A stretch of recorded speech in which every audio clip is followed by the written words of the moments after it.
Hey, Shalom, Israel. The ISUPK presents the Lord's 56th annual Passover going down right here in Atlanta, Georgia. We got a whole bunch of events lined up for y'all, including the annual lamb slaughter. You already know. Then it's the Hebrew Academy trials. Oh boy. Next, we got the children's party. Then, you know, we got General Muhammad's scripture breakdown class and the Hebrew Academy graduation. The Lord's 56th annual Passover. Pay your Passover fee. It's only $200 to get all these exclusive events. Real black culture. The general's in attendance and the stage is set. It's going down. April the 12th in Atlanta, Georgia. This event is only for the black, Hispanic, and Native Indigenous people. We got a week full of events from April the 9th and the 13th. But remember, you gotta pay that Passover fee. It's only $200 to get every event exclusively. Here's the itinerary for the Lord's 56th annual Passover. April the 9th is the annual lamb slaughter. April the 10th is the kids party. At 7 p.m. later that night, General Muhammad's scripture breakdown class. April the 11th, the Hebrew Academy graduation. Later that night at 8 p.m. is the all-black party. April the 12th is the Lord's 56th annual Passover. April the 13th is the Feast of Unleavened Bread. $200, 17 years or older, pay your Passover fee. See you in Atlanta, Israel. Shalom.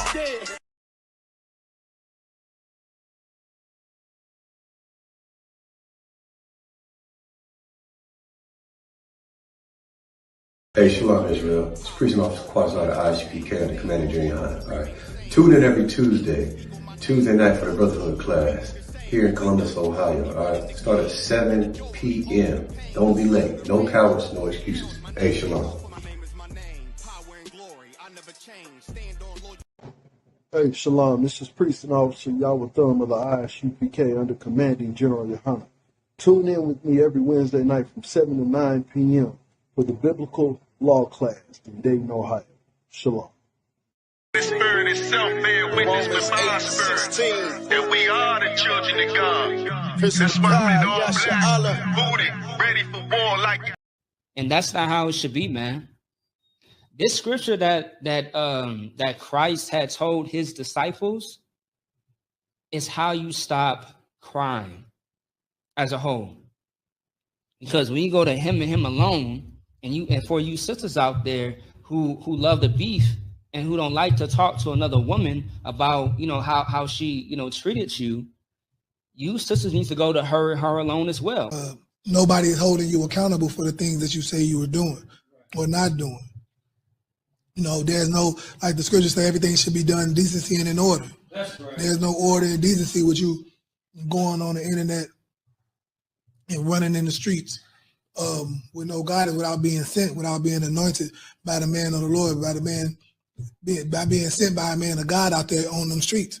You must be sent. When you hear us say salute, Shalom, Yahweh Shem Shabbat, right? That is Hebrew. Okay? Shalom, Shalom, that is not Hebrew. I don't know where you learned that from. Most likely from Esau, from the Jewish. On the street corners. And we ain't selling dope, but we are teaching you how to keep the law, statutes, and commandments. We are teaching you how to not be a drug addict and a drug dealer. Right. How to keep you out of prison.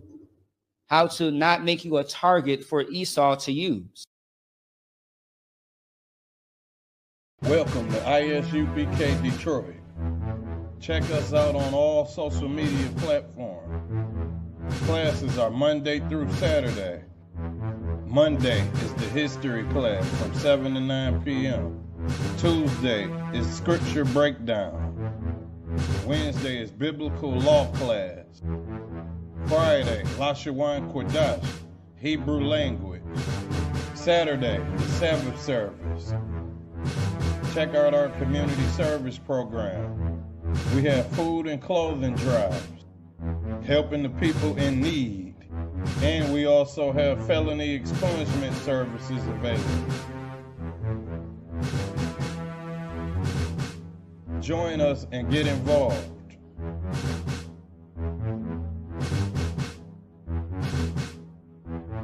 And the Bible is just such an amazing book. It's a book of literal prophecy of the future of what's to play out on the planet Earth. That's right. Everything that the Lord laid down and said will happen comes to pass. And that's an amazing thing to have at your disposal. You got a book that tells you the future. And they shall know more. In the 8th verse it said we was going to be a prey to the heathen. But then God was going to come deliver us, man, and show us the truth of who we are. That's something that you hear out of a cartoon or something you hear out of an anime or something like that. But this is actual real life to the point where you can look at these prophecies and open up a historical book. You can go into archaeology and see that, damn, the prophecy came before the event actually happened. Okay.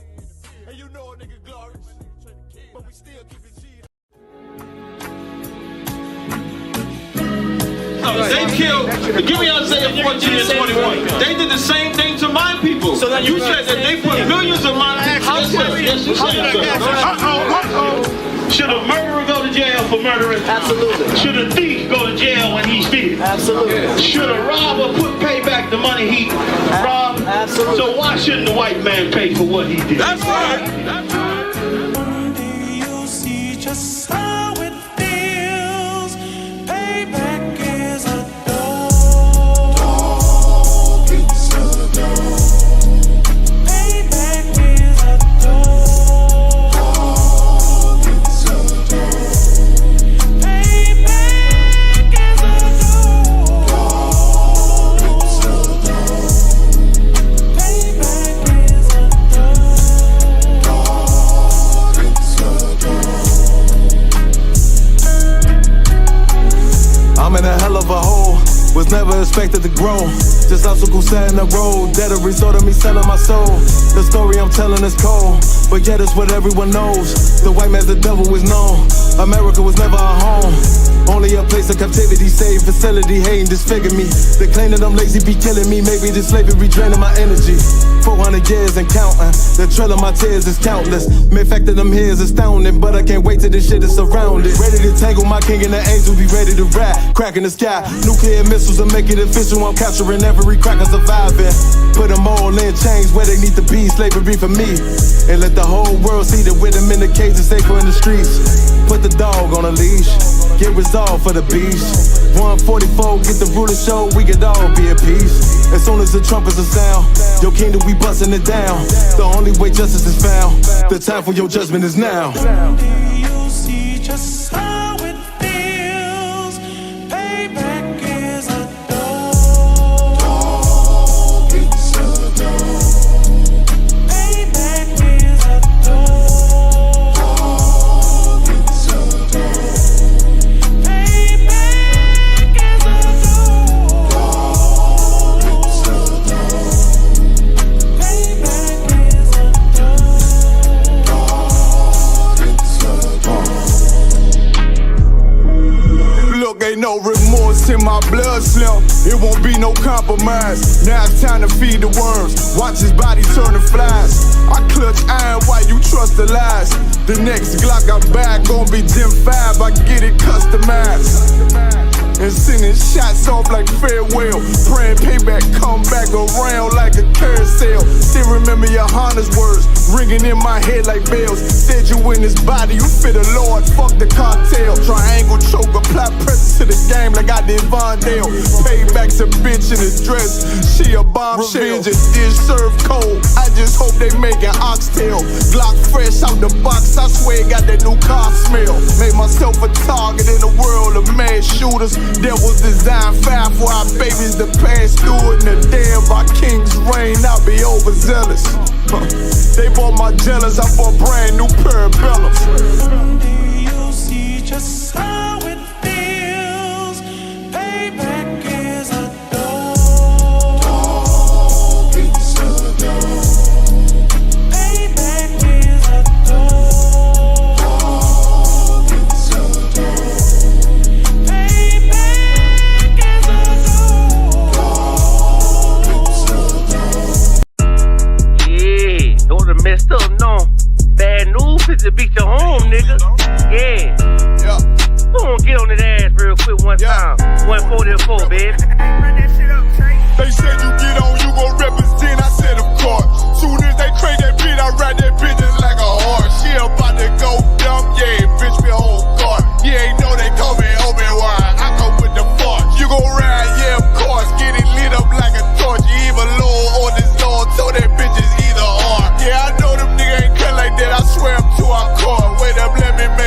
right quick, I'ma start another war. I was hurting when she left, but I don't care about anymore.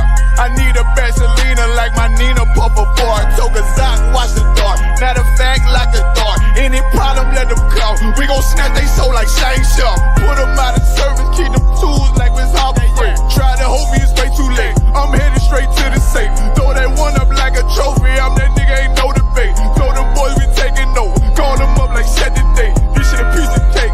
Yeah, my bitches came from Whole Foods. Told them put on that top 3. Then bring me my house shoes. Don't make excuses, make moves. These niggas ungrateful, gotta show them UPK rules. I'm making hits like I can't lose. They said you get on, you gon' represent. I said of course.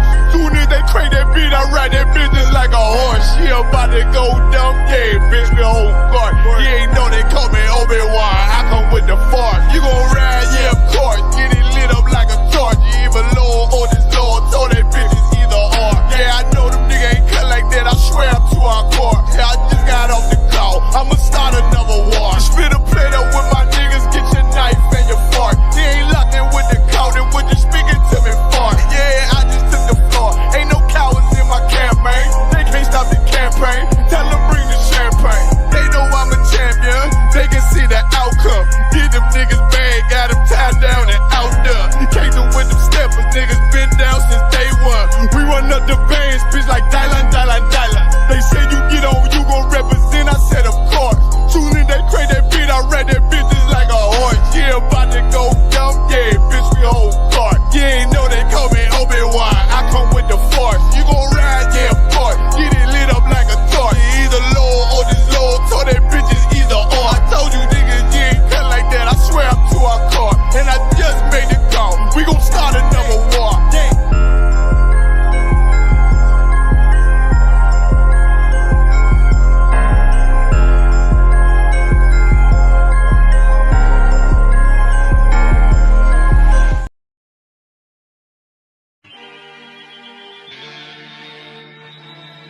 Majority of the world is telling a black, Hispanic, and Native Indian woman what they want to hear. You know, what we need to do is try to come together as a race of people and stop being persecuted and murdered in the streets. And when we worship the God of these other nations, we give all of our resources and all our love and dedication to their gods.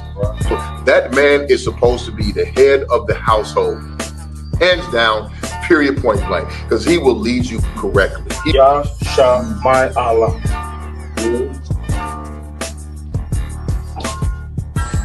Give everybody a couple seconds to go ahead and write that down. Wife is going to be a mother of nations. She's going to give birth to kings.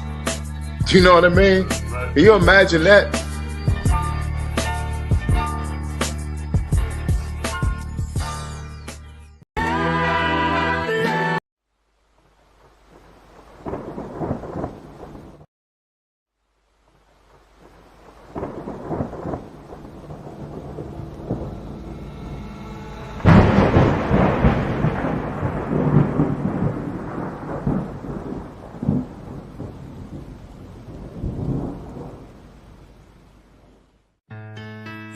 Till they bury me.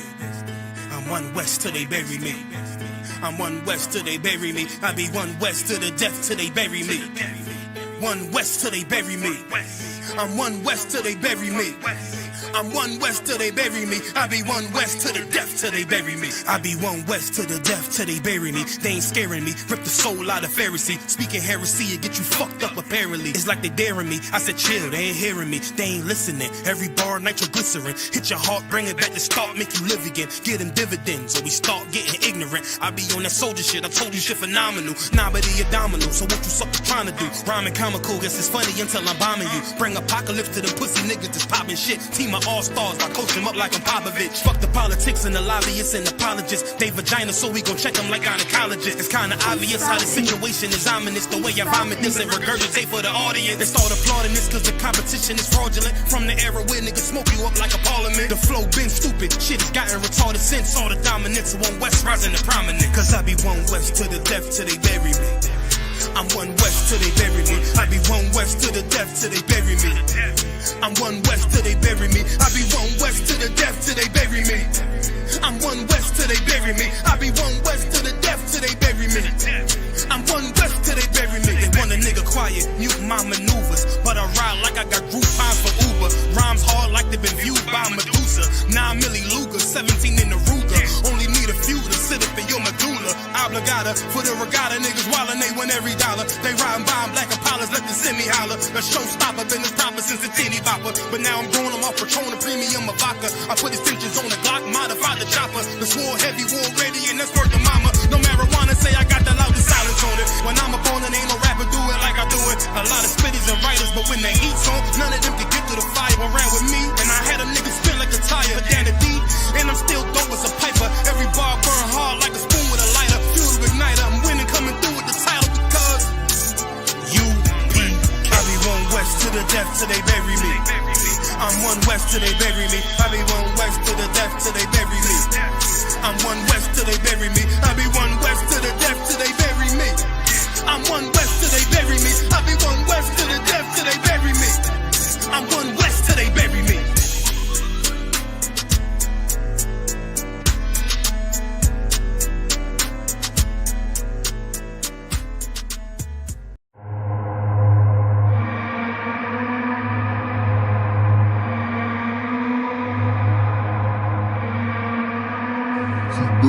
Bust their head. ODing on a beat, Narcan flow. Got my... We outside. We outside with it. That temperature's getting hot, we take it outside.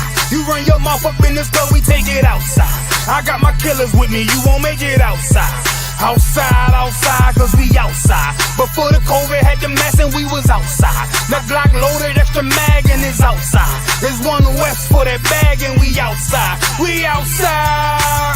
I got the world in the palm of my hand. One west sleeve stretch, do it live on the gram. Had a whole world viewing, click and subscribe. Had them niggas off the block, tell them shooters they want a job. I just put them on the payroll. When I get control them, I just mold them like they Play-Doh. Soldiers giving halos, trying to get up at them pesos. 40 cows send you out of space, Jeff Bezos.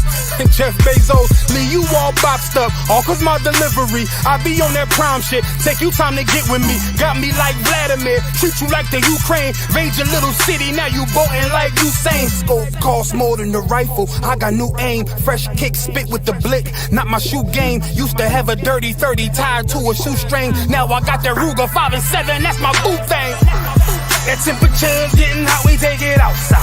You run your mouth up in the store, we take it outside. I got my killers with me, you won't make it outside. Outside, cause we outside. Before the COVID had the mask and we was outside. The Glock loaded, extra mag and it's outside. There's one west for that bag and we outside. We outside. That temperature's getting hot, we take it outside. You run your mouth up in the store, we take it outside. I got my killers with me, you won't make it outside.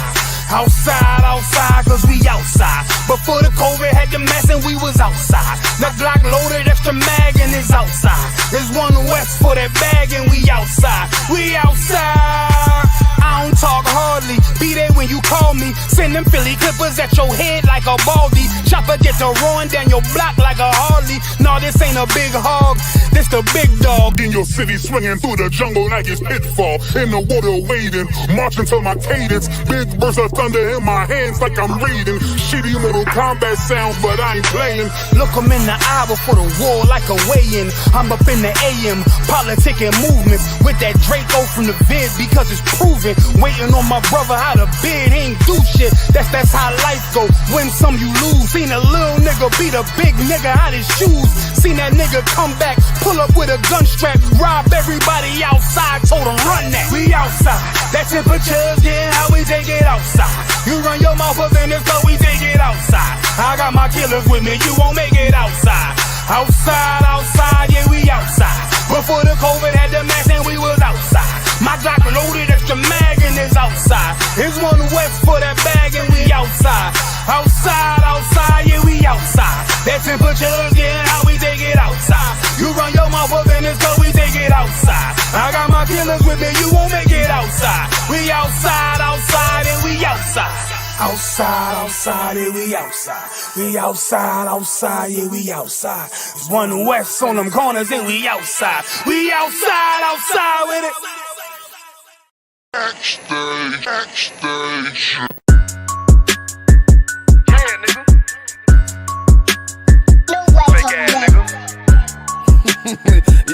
like, bitch, you a gospelite, bitch. Fuck you talking about? If that nigga won't walk, bitch, we ready. It ain't hard to find us. How can I keep that stick locked, loaded, boy, he'll fade you line up. Young nigga named Slayer, what you think, boy, you be done to try. Soft cold shit, we bout it. UPK too solid, little bitch think I'm crazy, think I'm playing like, bitch, I ain't the one. Warfare every day, so who is you, bitch? I don't need your love. Killers right round the way, what you think? I love this brotherhood, hood. More than you, bitch. Sharp on shit, I'm bout it. UPK too solid. Fuck nigga don't want war. It ain't enough clips in your army. All the bitches wanna take my piece. All they hoes wanna take my piece. All they nigga wanna take my piece. No, I can't let a dog take it from me. I can't let a dog take it from me. You a hoe study and you dummy. And these bitches really out this bitch walking around like they don't know nothing. And a lame nigga fall for them and get set up for the coins and get gunned down, man down. Shoulda took the time, get a damn no. But I see the sorrow and I show her. She could never get a priest hoe. You a dirt ass, rust ass neck bitch with a fake ass jury.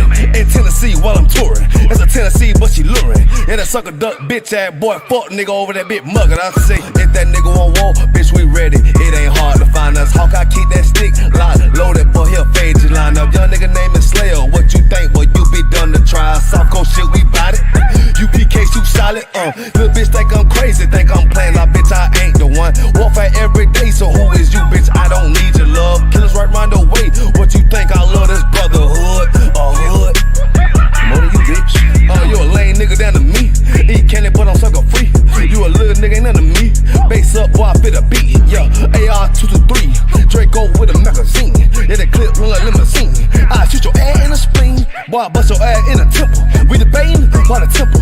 Tell the truth, boy, you's a victim. And you're scoring off like a lizard. Nigga walk down my road. Why does nigga come down my road? Boy, come down my road. Boy, I charge your ass toll fee. I'm a real big priest, nigga. UBK play for keys, nigga. Commander General get a damn order, but ain't nothing me to damn kill you. I was stalking his ass like a cat. All weapons, boys full of tech. Boy, like a close combat. Nigga got popped off for a neck. If that nigga won't walk, bitch, we ready. It ain't hard to find us. How can I keep that stick locked, loaded, boy, he'll fade you line up. Young nigga named Slayer, what you think, boy, you be done to try. Soft cold shit, we bout it. UPK too solid, little bitch think I'm crazy, think I'm playing like, bitch, I ain't the one. Warfare every day, so who is you, bitch? I don't need your love. Killers right round the way, what you think? I love this brotherhood, hood. More than you, bitch. Christ said 7 women gonna be on one nigga in the end time. Nigga, fuck wrong with you, boy. Stressed by that damn hoe ass bitch. Fake ass nigga too. Dumb ass motherfucker. Fuck you.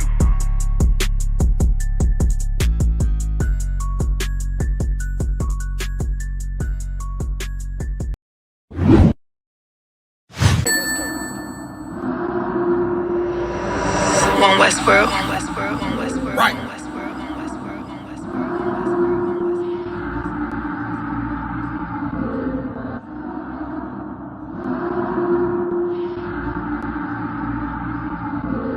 Everything is lawful. Westworld. The pressure on. I remember bringing nothing home. Make it little just to make it known. Steady, ready, better watch your tone. When I was 5'7", I was breaking bones. I had to 5'7", now I want the chrome. 9/11, I was in my zone. Lose the argument or lose your dome. Keep cool, ain't no running up. Damn, now I'm coming up. They coming to kiss me, you dumb or what? You drawing, you done enough. They told me don't rush it, just wait my time. Paying attention, I see the signs. Coming right to me like Amazon. No time for distractions, I'm on the grind. Little shorty, your ticket, she know she fine. Got a couple of so never mind. They throwing the shade cause they know I shine. Reason I'm going in overtime. You stuck in your ways, you keep fantasizing. I just go get it, don't think about it. Don't make it an issue, it ain't a problem. Not too much talking, just organizing. One Westworld, no way around it. Heavy, so you know I'm grounded. Too sturdy, I'm well rounded. Tunnel vision, I don't see a challenge. Get admitted, I'm killing it. Case closed, I don't need a gavel. Know you hate it, don't even matter. New page, still the same time. Some people might, but just never forget that I do not. Always have that fresh in your mind. That I feel absolutely nothing for your pain and your problem. Because I know that all of your pain and problems are a test to make you stronger. I live in a world where we coincide. If you're not ready to stay inside, you drowning away, or you gonna ride. You stick to the end, you get glorified. Seeing if you're gonna step up into Westworld, you're gonna run. You stick to the end, you get glorified. Let's make it official, I'm winning up. One of the greatest is no exempt. It took me a minute to figure it out. I was struggling, get it made a man. I shuffled the deck and I played my hand. Just give me a reason to put them on you. Didn't believe that I had me a vision. Should I believe that you niggas loyal? We giving up game, they fumbling plays. I'm tired of talking, I'm racked out. Before that we started, they tapped out. I jumped in my duffel and blacked out. What you witnessing is elevation. Glory road to my destination.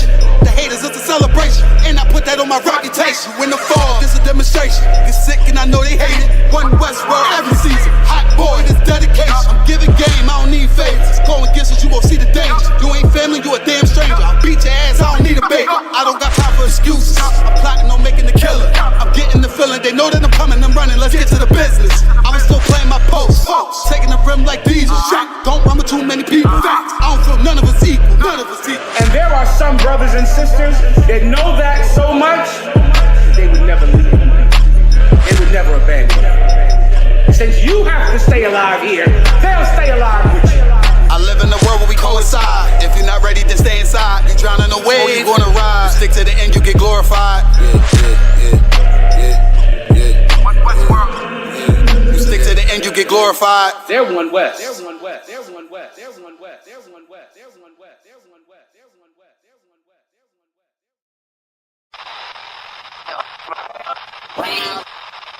West. He's the man that came up with the term African American. Right. We from now on, we call African American. But now somebody run up on you and say, we should leave this place. You turn to them and say, where we gonna go? They have the American flag and the symbols of red, white, and blue, but it's black people.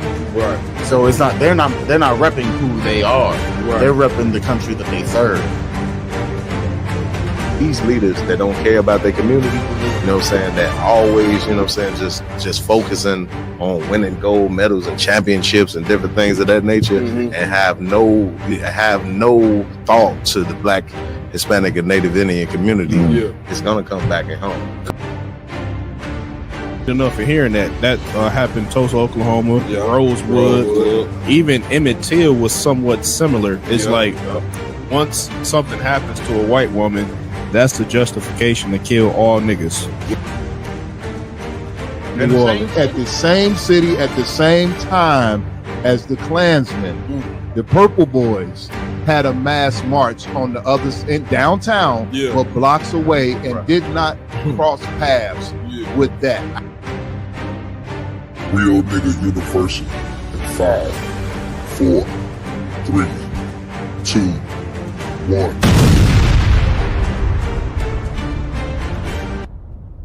Hey, Shalom, Israel, what's going on? You know how we doing? ISUBK Roundtable of Truth, y'all already know how we do it, man. Real special episode tonight, you know what I'm saying? We in this thing strong, like always. We want to give it up and pay homage to the Most High, get the Most High hand, you understand? Also, we want to give it up, you know what I mean, to the black man that gave his life for every Black, Hispanic, and Native Indian man, woman, and child. None other than our King, Yahweh Shah Mashiach, whom the world ignorantly calls Jesus Christ. And of course, we want to give it up to the man with the plan, you know what I'm saying, second in command under here, right here on earth under Christ, you know what I'm saying? We're gonna stand on that. Damn right. We're gonna stand on that statement. None other than commanding General Your Honor. That's right. Of course, man, before I introduce our guest tonight, I want to go, you know what I mean, introduce these amazing hosts that rock it out with me every week. To my right, y'all know who he is, Officer Lamaki Yala in the building. All right. To my strong left, in here tonight, doing what he do in here every week with us, Officer Yaradan. You understand?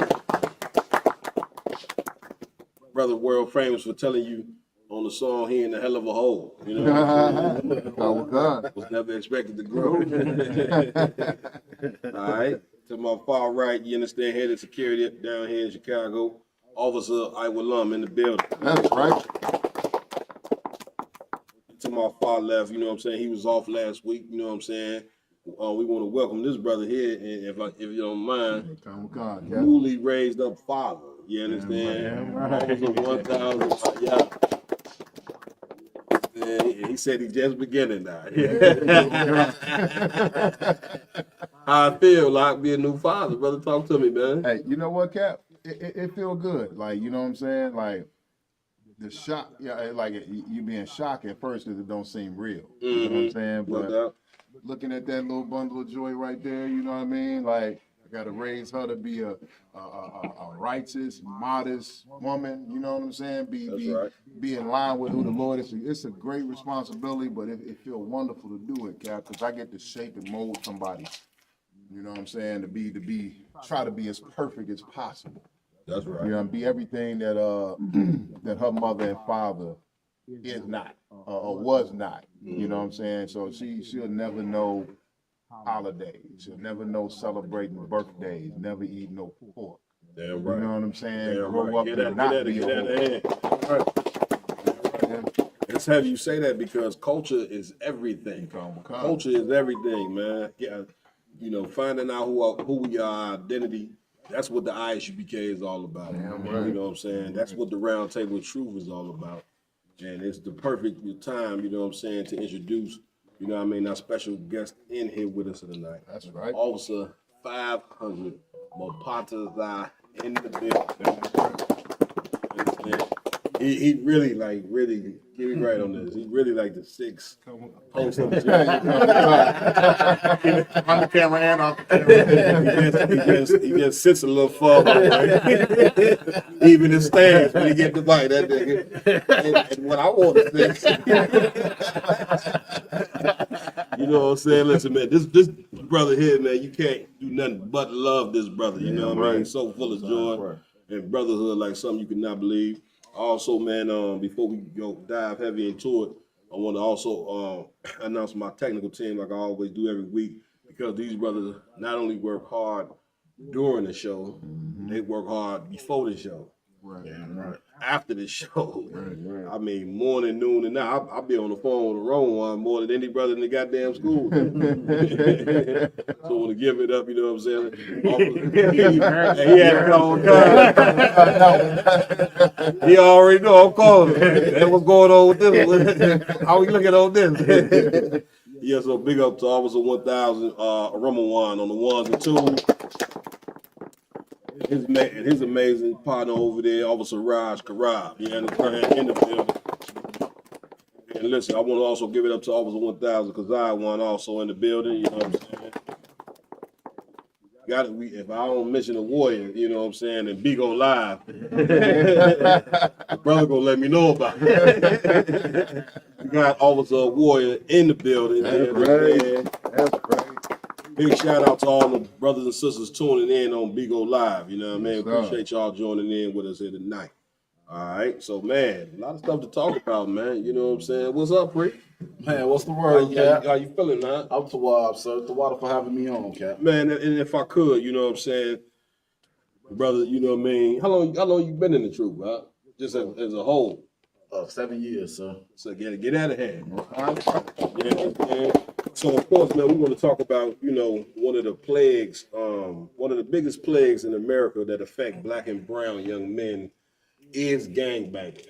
Of course, you grew up in that culture before you was in the truth, of course. Left that culture and all that. But before we dive into that part of the segment, I would like for you to explain your upbringing. You know what I'm saying? What was your early childhood like coming up as a young man? Tell everybody where you grew up at, you know, if you could just set the scene. You know, coming up, you know, from birth to about 10 years old, I was in the project, Robert Taylor Projects. You know what I'm saying?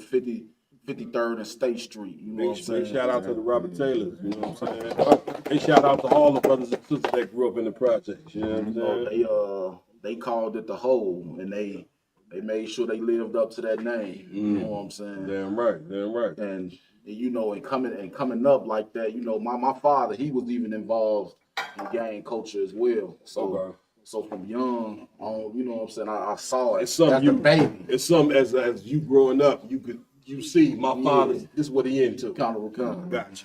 Can I get a water, Bubba Kashaw?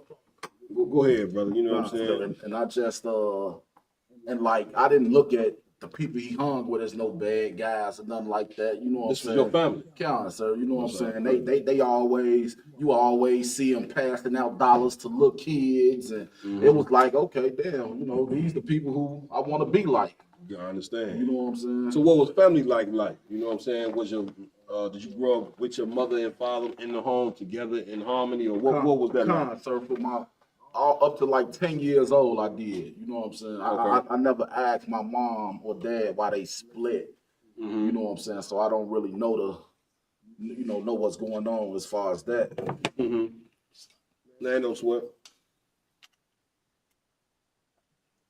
But like one thing that I noticed after the split, it wasn't no bad blood. I understand. Pops used to still come around. And my mom, you know what I'm saying, she'll even go, you know, we even go over there to his crib some weekends, you know what I'm saying? It wasn't like how America put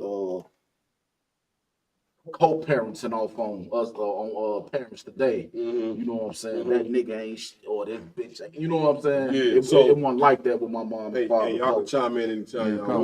So it was like even when.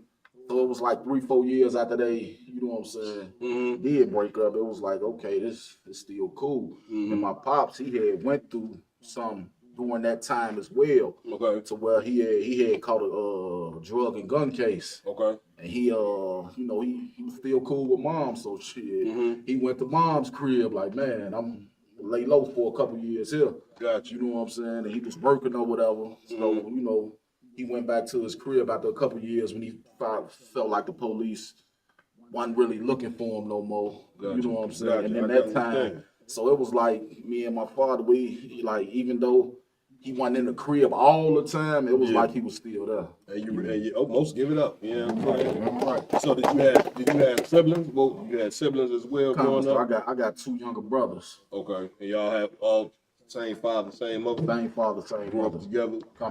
Most high in Christ. I can understand. So that's a heavy thing because, a lot of times when the father leave the home, the relationship with the child and the parents it ain't the same. You know what I'm saying? Right. And so, to say that the fact that you saying that it still felt like he was there is a important thing. You get my point? Yeah, cuz. So about what time did you not see your father? Was he always, my father had got heavy into addiction, into a heroin addiction. I still didn't know. I just noticed he wasn't coming around as much, or I wasn't seeing my father as much. Okay. About what age was that? I was about 13 years old. Okay. Around that time. You know what I'm saying? And we were still staying out south, and he moved out west. Okay. You know what I'm saying? But he was working and everything. So, you look at my father, you wouldn't think he was no heroin addict. You know what I'm saying? He showed. It didn't show. Nah, not at all. Okay.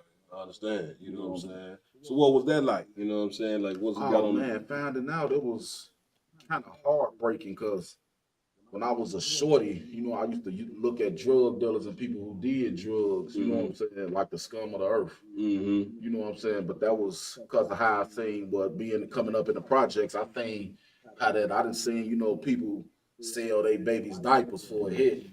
So I used to look at that like, man, hell, you know what I'm saying? Like how can you respect that? Damn right. Especially being young. Damn right. You know what I'm saying? That's heavy, y'all. I will learn. Count slave. I could have Mapataza. Finding out that your father was dealing with some type of addiction, knowing that at a young age, would you say that kind of like pushed you more towards the street, or like made you want to be a man even more? To be honest, at that time I wasn't thinking about the streets. I was heavy into sports. So I was in school, I was a hell of an athlete. I was playing football, basketball. I was trying to do stuff to keep my mind off of that. Because, if you real close to a parent and then all of a sudden you just barely see them or only talking on the phone every 3-4 months, you know what I'm saying? It do something to you mentally. You know what I'm saying? Damn right. Yeah, and as a kid, I didn't know how to approach my mom about it. So I just kept it bottled up and I dealt with it how I dealt with it. Right. That's happening. You know what I'm saying? Go ahead, my y'all. If I could, somebody at the door. You know what I'm saying? You said pretty much your pops was a gangster. Yeah, you know he was in the streets. He was a Mickey Cobra. From where we was in the project. From the project, right. So even with that though, you know what I'm saying, being your pops was in the streets doing, with street life, you know what I'm saying, would you say that it's better, and this for people who will say whatever about strong women, daughter, it's better to have a father, even if your father is in the streets, to be active in your life, right? Because do you think, you know what I'm saying, that he influenced, that having a father who was a gangster, who was out in the street, kind of influenced you to get into that lifestyle? Around the time it did, I would have to say it did, because I looked up to my father so much, and the people, you know what I'm saying, who knew my father, who was my father, the people who was a generation under my father, they, was still in the area that we was at, and they used to always be at the parks that I go hoop and play football at. So they'd always tell me stories like, man, your daddy this and daddy that. Like they had the utmost respect for him. You know know what I'm saying? So letting you know is giving you his war stats. Yeah, right. So you know, telling certain stories and no doubt. You know what I'm saying? So getting fed that at a young age, I'm looking like, well, shit. I was part of my language. I'm looking at it like, well, damn. I looked up to my father so much. I'm gonna try to be that or be better at it. So you damn near like, when they told you about his stories of when he gangbanged, it almost like you now feel obligated to walk in them same steps. That's heavy, you know what I'm saying? Because that's a lot. That right there is, that's, synonymous with the black and brown communities, you know what I'm saying? Where you hear how, your father was a super gangster and now you feel like you got to walk in that same light, you understand? And so what I wanted to ask you though too, because I heard you say that you was into sports or whatever. At what period of time did you transition from the sport world into now and say, I'm about to get into this gangbang culture? To be honest, I was doing sports and gang banging at the same time. You know what I'm saying? No doubt. Like all the guys that used to come watch me play football at Inglewood or in my 8th grade year, you know what I'm saying? We all in the same school. They came to my basketball games, you know what I'm saying? No doubt. So I was still, I probably didn't get out of playing sports to probably 13 or 17 years old, 17 years About old, 17 really. years old, okay. Yeah, after sports. Yeah. About what age would you say you joined into the gangbang culture? I was about 14 years old. About 14. And what made you join? What made you say, this is what and if you could say, if you don't mind, explaining what actual gang that it was and what made you say I want to now partake in this life? Oh, it was the Black Disciples, you know what I'm saying? They call it the BDs or whatever. And pretty much it was just people, places, and things. The people I chose to surround myself with. That's right. You know what I'm saying? Like after playing basketball or football or coming from practice, I'm going to smoke weed with my guys. You know what I'm saying? Almost like the familiarity of the neighborhood of just the people that you coexist with every day. So it was natural. Come on, Lamar. If I may, Mapataza, in that time of course, being around that life so whatnot, did you have anyone or someone like in your ear saying this is not the life that you should go? And like you kind of like fought against them and chose, either or. You have someone like probing you, trying to say, man, that's not the right lifestyle. This or you want to do better with your life, things of that nature. Yeah, I had an uncle. You know what I'm saying? They used to try to make sure I didn't. My uncle Flim, he tried to make sure I didn't, get into that. But by the time they really find out that cause it ain't like you start gang banging and go home like, yeah, nigga, I'm done with sports and I'm banging that head to the, you know what I'm saying? It don't happen like that. I kept it away from my family. You know what I'm saying? So by the time they really understood what I was into, it was a damn bit too late now. It was years down the line. You know what I'm saying? But I had a couple guys like, when you young and join the Black Disciples, they don't let you call yourself a black disciple. It's called better development. Okay. You know what I'm saying? And they telling you go to school, get your education and all that. So the people who I was doing dirt with, you know what I'm saying, was people my age. But the older generation of Black Disciples was telling us, man, go to school and get y'all educations. That's heavy. Now, they was telling you go to school and get your education, which is a good thing, right? But what were they doing? Oh man, they wasn't practicing what they was preaching. Go ahead. You know what I'm saying? You look at a nigga, he got a Chevy on 24s. You 14, 15 years old, 16 years old. You like, cool, I'm gonna get me one of them one of these days. Yeah, right. Then you find out what he doing to get it. Yeah, you know what I'm saying? That's You're right. like, oh, okay, I'm gonna do that too then. You know what I'm right. saying? I'm gonna get off in it. The feeling of you hating, you know what I'm saying, drug dealers and selling drugs. And now you start to embrace it because you see what it brings. No doubt. That's heavy. You know what I'm saying? Like, this is a part of Black culture that people need to see and hear. You know what I'm saying? Just the insight that you've given because, for the longest, a lot of the people that we, looked up to growing up, they want to always tell you the right thing to do. Right. You know what I'm saying? But they ain't doing, when you look at them, they doing something totally different. Damn right. So the lesson in that, you know what I'm saying, Black, Hispanic, Native, Indian, man, children gonna do what they see, not what you tell them. You can be telling them all the things in the world, but if they look at you, you know what I'm saying, as a role model, which I'm sure you was looking at these brothers up to, because at this time, your father wasn't around. Yeah, So now you looking to the men in your community, you know what I'm saying, as role models, which we all did. You know what I'm saying? And they coming through with the flashy cars, they coming through with the pretty women and the jewelry, and these is our heroes. You know what I'm saying? Our heroes ain't, you know, Michael Jordan and, you know, all these different sports stars and all that. That's to us was something that was far stretched. We looking at Tony the Hustler. You understand? We, you know, that's who we looking at. The cat. We can sit and have a conversation where we looking up to them. You get my point, Yardan? If I could, I just wanted to ask, bro. So in this whole process, you know what I'm saying, going to school, playing sports, you know what I'm saying, get involved with the gang culture. Did you have any like religious influence during that time? Lies, sir. Like at that time, we looked at, you know what I'm saying, because we looked at pastors and thieves. You know what I'm saying, coming up at a young age. At a time, sir. You know what I'm saying. So get me right on this. You know what I'm saying. So at 14, y'all already looking at the cats in the church as thieves. Sir. Give me more on that. Because you know you hear the people who around the church and who going to church, they leaving the church because they like, man, the pastor got this and the pastor got that. And we the ones, you know, putting this, you know, especially when I went to church before and saw the collection plate getting passed around. Yeah. I'll say, damn, he pimping in the name of Jesus. You know what I'm saying? Like, God damn, like, so we look, you know what I'm saying? We looked at the pastors as the, you know, Lord and drug dealers. You know what I'm saying? Because we felt like they was taking from the community instead of giving. Right. You know what I'm saying? Like, I ain't never really saw no church not coming up. Saw no church give away no food or nothing like this. They just started doing this years ago, few years. You know what I'm saying? Right. Hey, this wasn't going on in the church back then. And in the community you grew up in, the churches they wasn't doing that. Lie. You know what I'm saying? And that's heavy.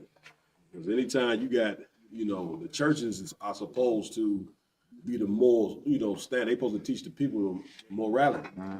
That's what the church is for. Otherwise, what the hell is the church sitting there for? Right. So if you got a facility that's supposed to be teaching the people morality, but yet the people in the community is looking at the church, the reverend and the preachers like they thieves, or looking at them like immoral men, then who do they turn to learn how to be moral? Right. You know what I'm saying? And let me tell you something, brother. As Blacks, Hispanics, and Native Indian, man, we are in it's a state of emergency.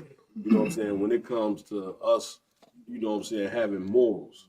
We in a state of emergency for that. You know what I'm saying? Big shout out to all the brothers sitting at the table and yourself that picked up the mantle, you know what I'm saying, to go out here and be able to teach brothers and sisters what it is to be a moral. Right. To stand on some principle. You get what I'm saying? Right.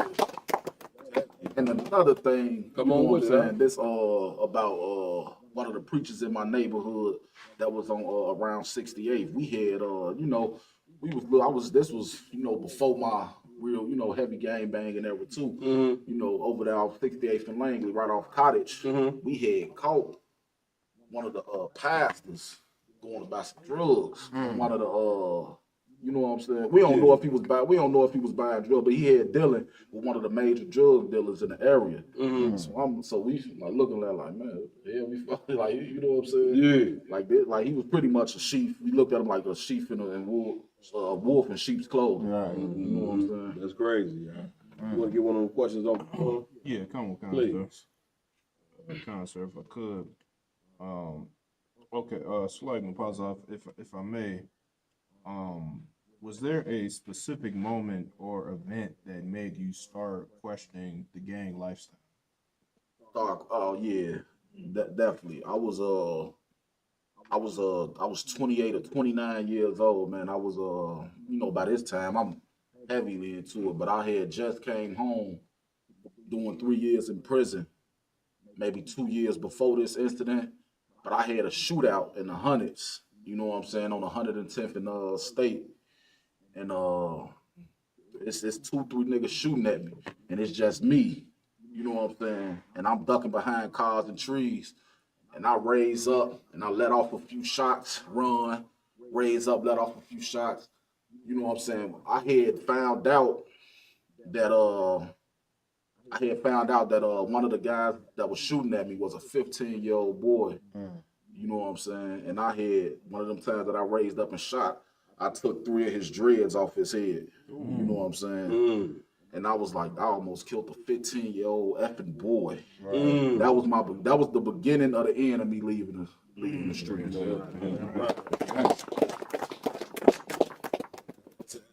It's heavy there. What would you say about you know, coming up in that culture, you know, from the time of the age when you started and all the way until you eventually left? How many close friends have you lost in the gangbang culture? Oh man, Cap, I think about it all the time. You know what I'm saying? Benny the Butcher got a song where he talk about stuff. You know, that's one of my favorite artists. Right. And he got a song where he talk about. If you let me tell y'all real quick, if you come around the Chicago campus and you hop in any car, more than likely that's all you go hit. If it ain't the captain of the car and the rest of the brothers in the school that rap, you gonna hit Butcher in it. Go ahead, though, Free. You know what I'm saying? That he got a song that was like, man, I was finna go on a hit with one of my homies, but I thought about what I had going on and I fell back. Yeah, he changed his mind. His homie went and did it though and got 60 years. You know what I'm saying?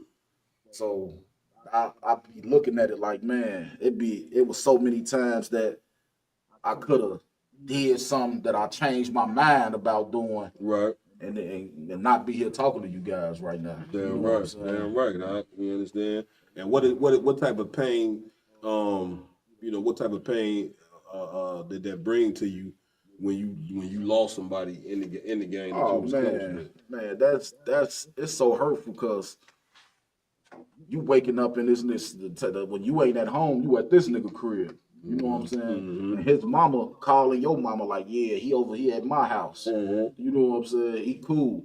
And you know, my mom, she was strict. She ain't one of them moms that pops leave and you just run all over her. You wasn't doing that to my mama. Man, big shout out to mama. I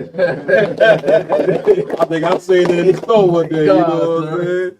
Man, and she was still, you know, trying to hold on to that until it was just ain't nothing she could do at this point. You know what I'm saying? No doubt. I think I was 16. She had sent me and my little brothers to live with my father. But my father, he was so much into the life he was into, it wasn't nothing he could tell us either. He tried, you know what I'm saying? But it wasn't nothing he could tell us either. You know what I'm saying? Right. Like my guys used to come over, you know what I'm saying? This on the table, this on the table. And I'm telling Pops, like, you will cook this for me? You know what I'm saying? Like, that's how deep I was in it. He couldn't really tell me nothing by this time. You know what I'm saying? No doubt. So mom, she tried, you know what I'm saying, to keep me out of certain stuff. Yeah. But it's only certain stuff she could do. You know what I'm saying? She done came in, I went to Inglewood High School.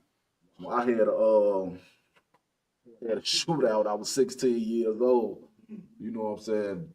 Two blocks away from my damn house. I'm shitting where I gotta lay my head at. You know what I'm saying? But you ain't looking at it like this when you young. And so the rival gang members, they came, they knocked on mom's door like, man, hey, tell your son to stop shooting at us, man.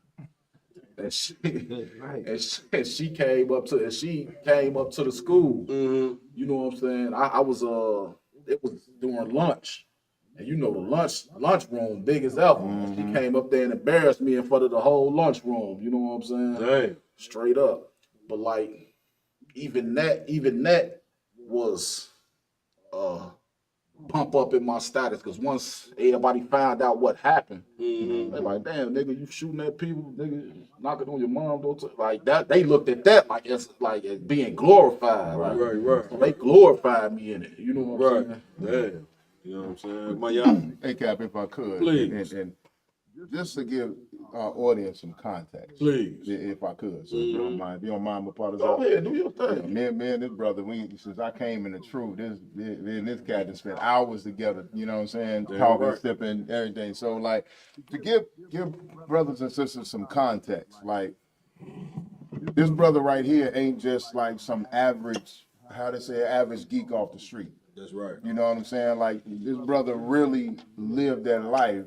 And if I could, you lived that life here in Chicago, and you also lived it amongst very world famous, very well known Chicago gangland figures. You know what I'm saying? And rappers. You know what I mean? So that our audience can get an idea of just really like that you're not just some cat we pulled off the street talking out the side of his neck. You know what I mean? If I could, would you mind for the audience so they'll be more familiar? Could you let them know some of the people you were close to and maybe a brother or two that you warred with that they might know? Oh man, like coming up, you know what I'm saying? Like we was heavily worn with the GDs, the gangster disciples. But the thing is, we worn with people we went to school with and played ball with and came up with. Our mamas know each other. They know us. You just said You know what I'm saying? They came to your door. So tell your son stop shooting at us. Right. Go ahead. I'm sorry. So it was like it was kind of crazy because you know what I'm saying. Once you get older and got stuff going on, I'm like, man, I'm selling drugs to you know, try to move on up, you know, get stuff that are like, man, and if you know what I'm saying, and had a few wars already, shooting at stuff that bring your money down this low. You know what I'm saying? Money start and end wars. You know what I'm saying? But coming up, you know, with certain people like, you know, hope the brother rise again, FBG Duck. Right. This he wasn't no opta. Even though I was a black disciple, he wasn't no opta me. You know what I'm saying? The brother was smart as hell. You know what I'm saying? Like he was really a brother you would look at like, man, you gonna make it out of this. You ain't gonna be a statistic. But you know, Lord show you, you know, anybody could get caught up in this. You know what I'm saying? As far as like Lil Durk and King Von, you know, they some shorties to me, so I wasn't really around them. I just knew of them and they parents. You know what I'm saying? Chief Keef, you know what I'm saying? You know what I'm saying? He was then the reason why he left Chicago when he got money is because when he was broke, niggas used to, man, he was the joke of the area. You know what I'm saying? Nigga, you had that on 3-4 days, you broke. Your mama a hoe and this, and you know what I'm saying? Now, he was somebody that niggas clown. So when he got money and got on, he took the people who was with him when he was broke and moved to LA. You know what I'm saying? Damn right. And that'd be a heavy thing too, is that a lot of the gang banging that go on in Chicago be cats that grew up together. You just you know, that's the sad thing. Like a cat you played in the sandbox with, you know what I'm saying, you now shooting at. You understand? And you know, that's a crazy thing. You know what I mean? All right, well, you got something else on the John? Come, please do. If I could, Mapataza, if I could, real quick, how did you first come across the Israelites, and what drew you to them? Oh man, I gotta credit that to that nigga right there, Bigo.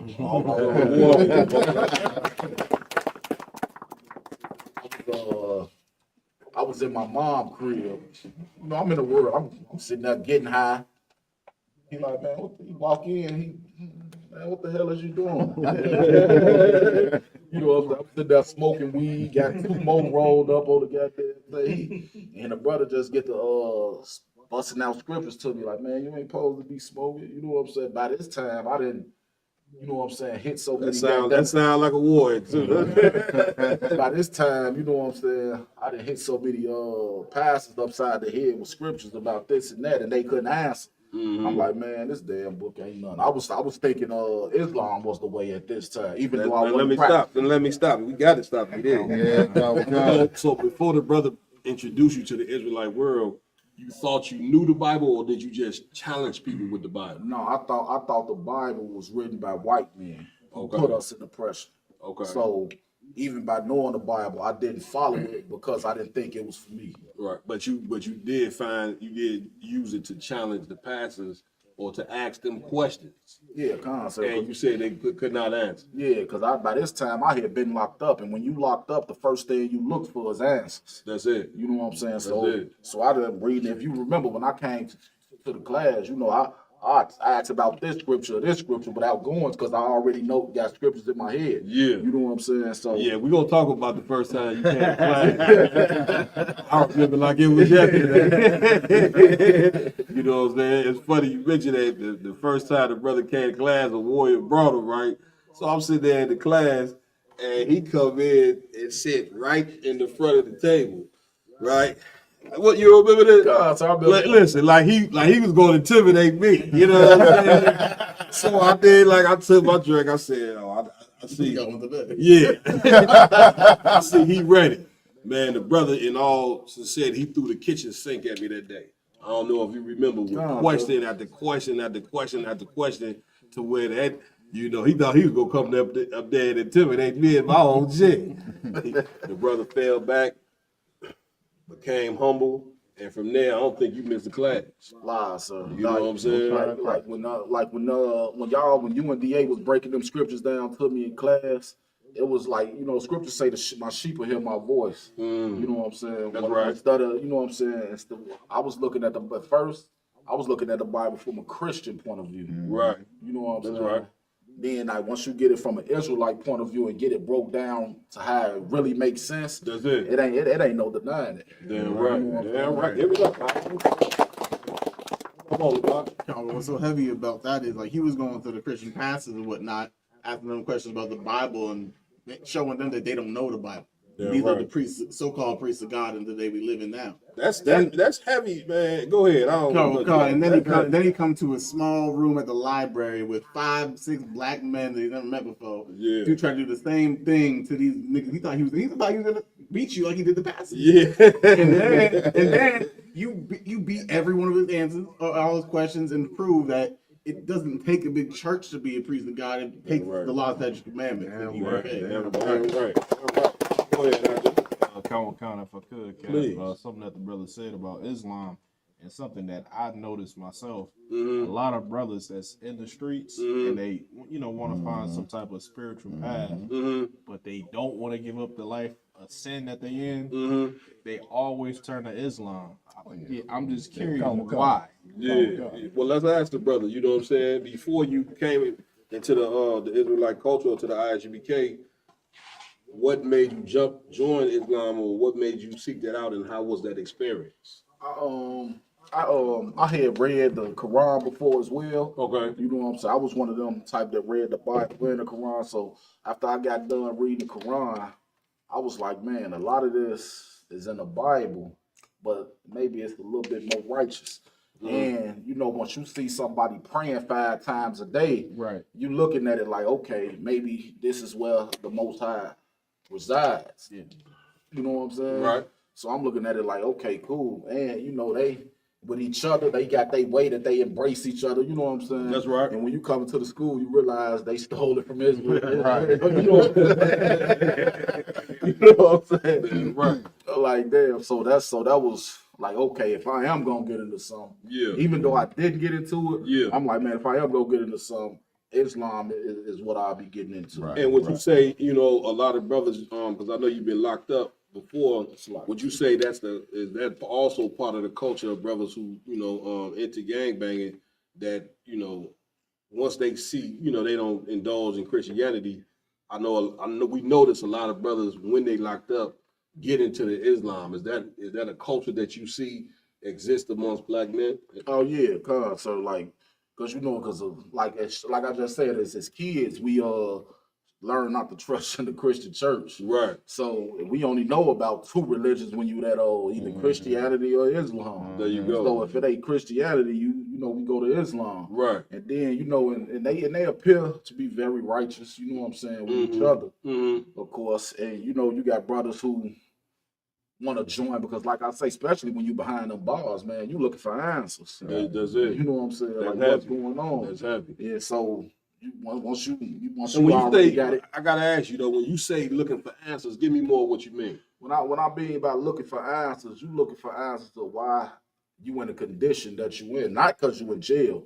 You know the reason you in jail, but once you actually got time to sit down and think about what you do with them years outside of jail, you think you look at it like, man, I joined because of this, because of this. This is what I end up getting into. Right. You know what I'm saying? No doubt. So when I say looking for answers, I'm saying like, man, how do I?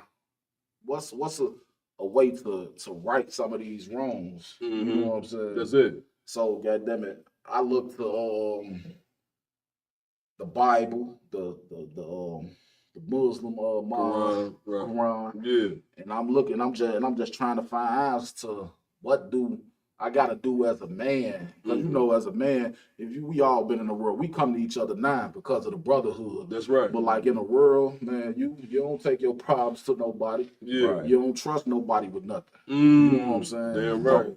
So it's either you keep it bottled up, okay, or you go find a way to try to deal with it. No you doubt. know what I'm saying? No doubt. 9 times coming up in the world, gang banging and drugs, you ain't got no time to go try to deal with it. You so caught up in what you got going on.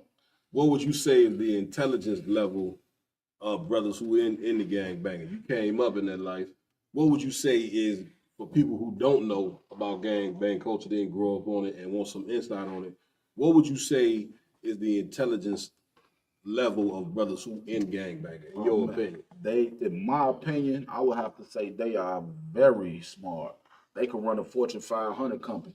If you ask me, you know what I'm saying? The stuff that you got to do to run a drug empire, you know what I'm saying, is probably more than what you got to do to run a Fortune 500 company. No doubt. You know what I'm saying? To keep the police off your ass, niggas who want to kill you off your ass, to keep the people niggas want to take your stuff you got, you know, going on off your ass, and just so much, you know what I'm saying? They, you know, we put so much into it, you know what I'm saying, that they. If you flip to something positive, it ain't nothing, because now you ain't got to worry about the police. Now you ain't got to worry about a nigga coming to take you what you got. Right. Now you got to worry about going to jail, because now you legit. That's it. So if you take that off their back and the positives, I think they'll excel past most of these people who are running Fortune 500. I think y'all done had something. No. Let me get Kazak. Go ahead, Kazak one. Yeah, if I may. Please. I got a question. So since you came into the truth, and you know, became a new man, you know what I'm saying, started, you know, have a different type of move and a different type of walk. How's them brothers that you was growing up with, that you know, that you ran the streets with and things like that, how they Raj, y'all ain't got the camera on the brother?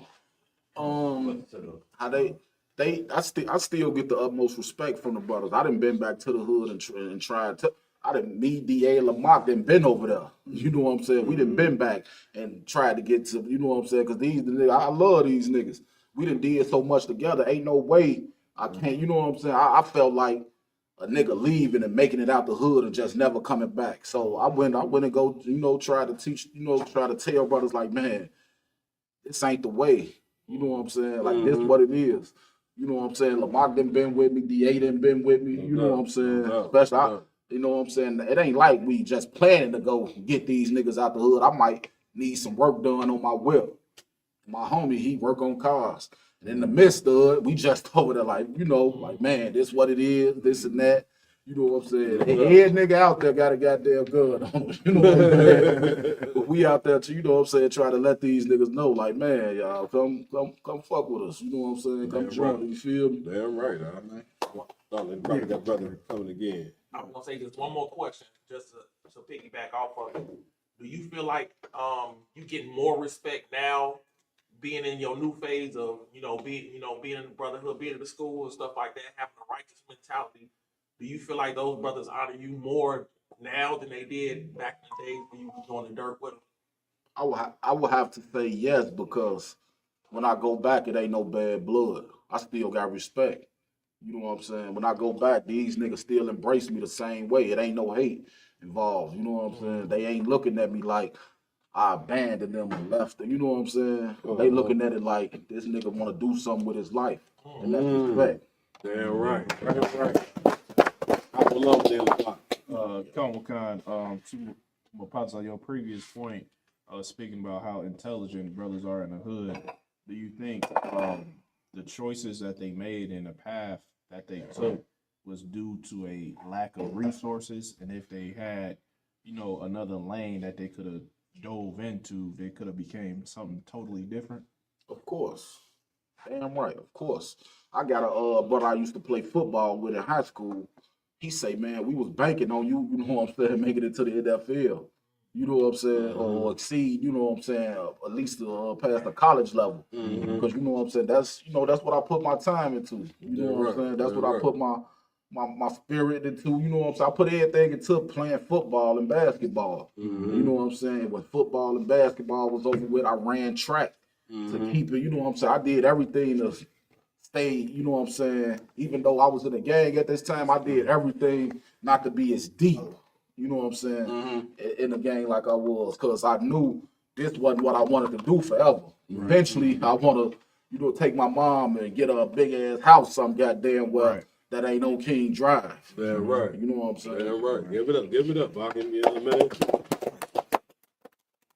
Go ahead, y'all done. If I could too, I just wanted to ask, you know what I'm saying? So, I know in a lot of situations, brothers be feeling like it ain't no getting out. You know what I'm saying? Like, you know what I'm saying? Did you ever have that experience where you felt like, you couldn't turn away from that lifestyle? You get what I'm saying? So I understand exactly what you're saying. And the answer to that is yes. It did get to a point where I felt like, man, my dream shattered. I ain't going to the NFL. I ain't going to college to play football. And right then and there, I committed 100% into being a black disciple. You know what I'm saying? And I just put the spirit I had playing football and basketball and playing in sports, I put into being a black disciple and what it means to be a black disciple. And it's crazy because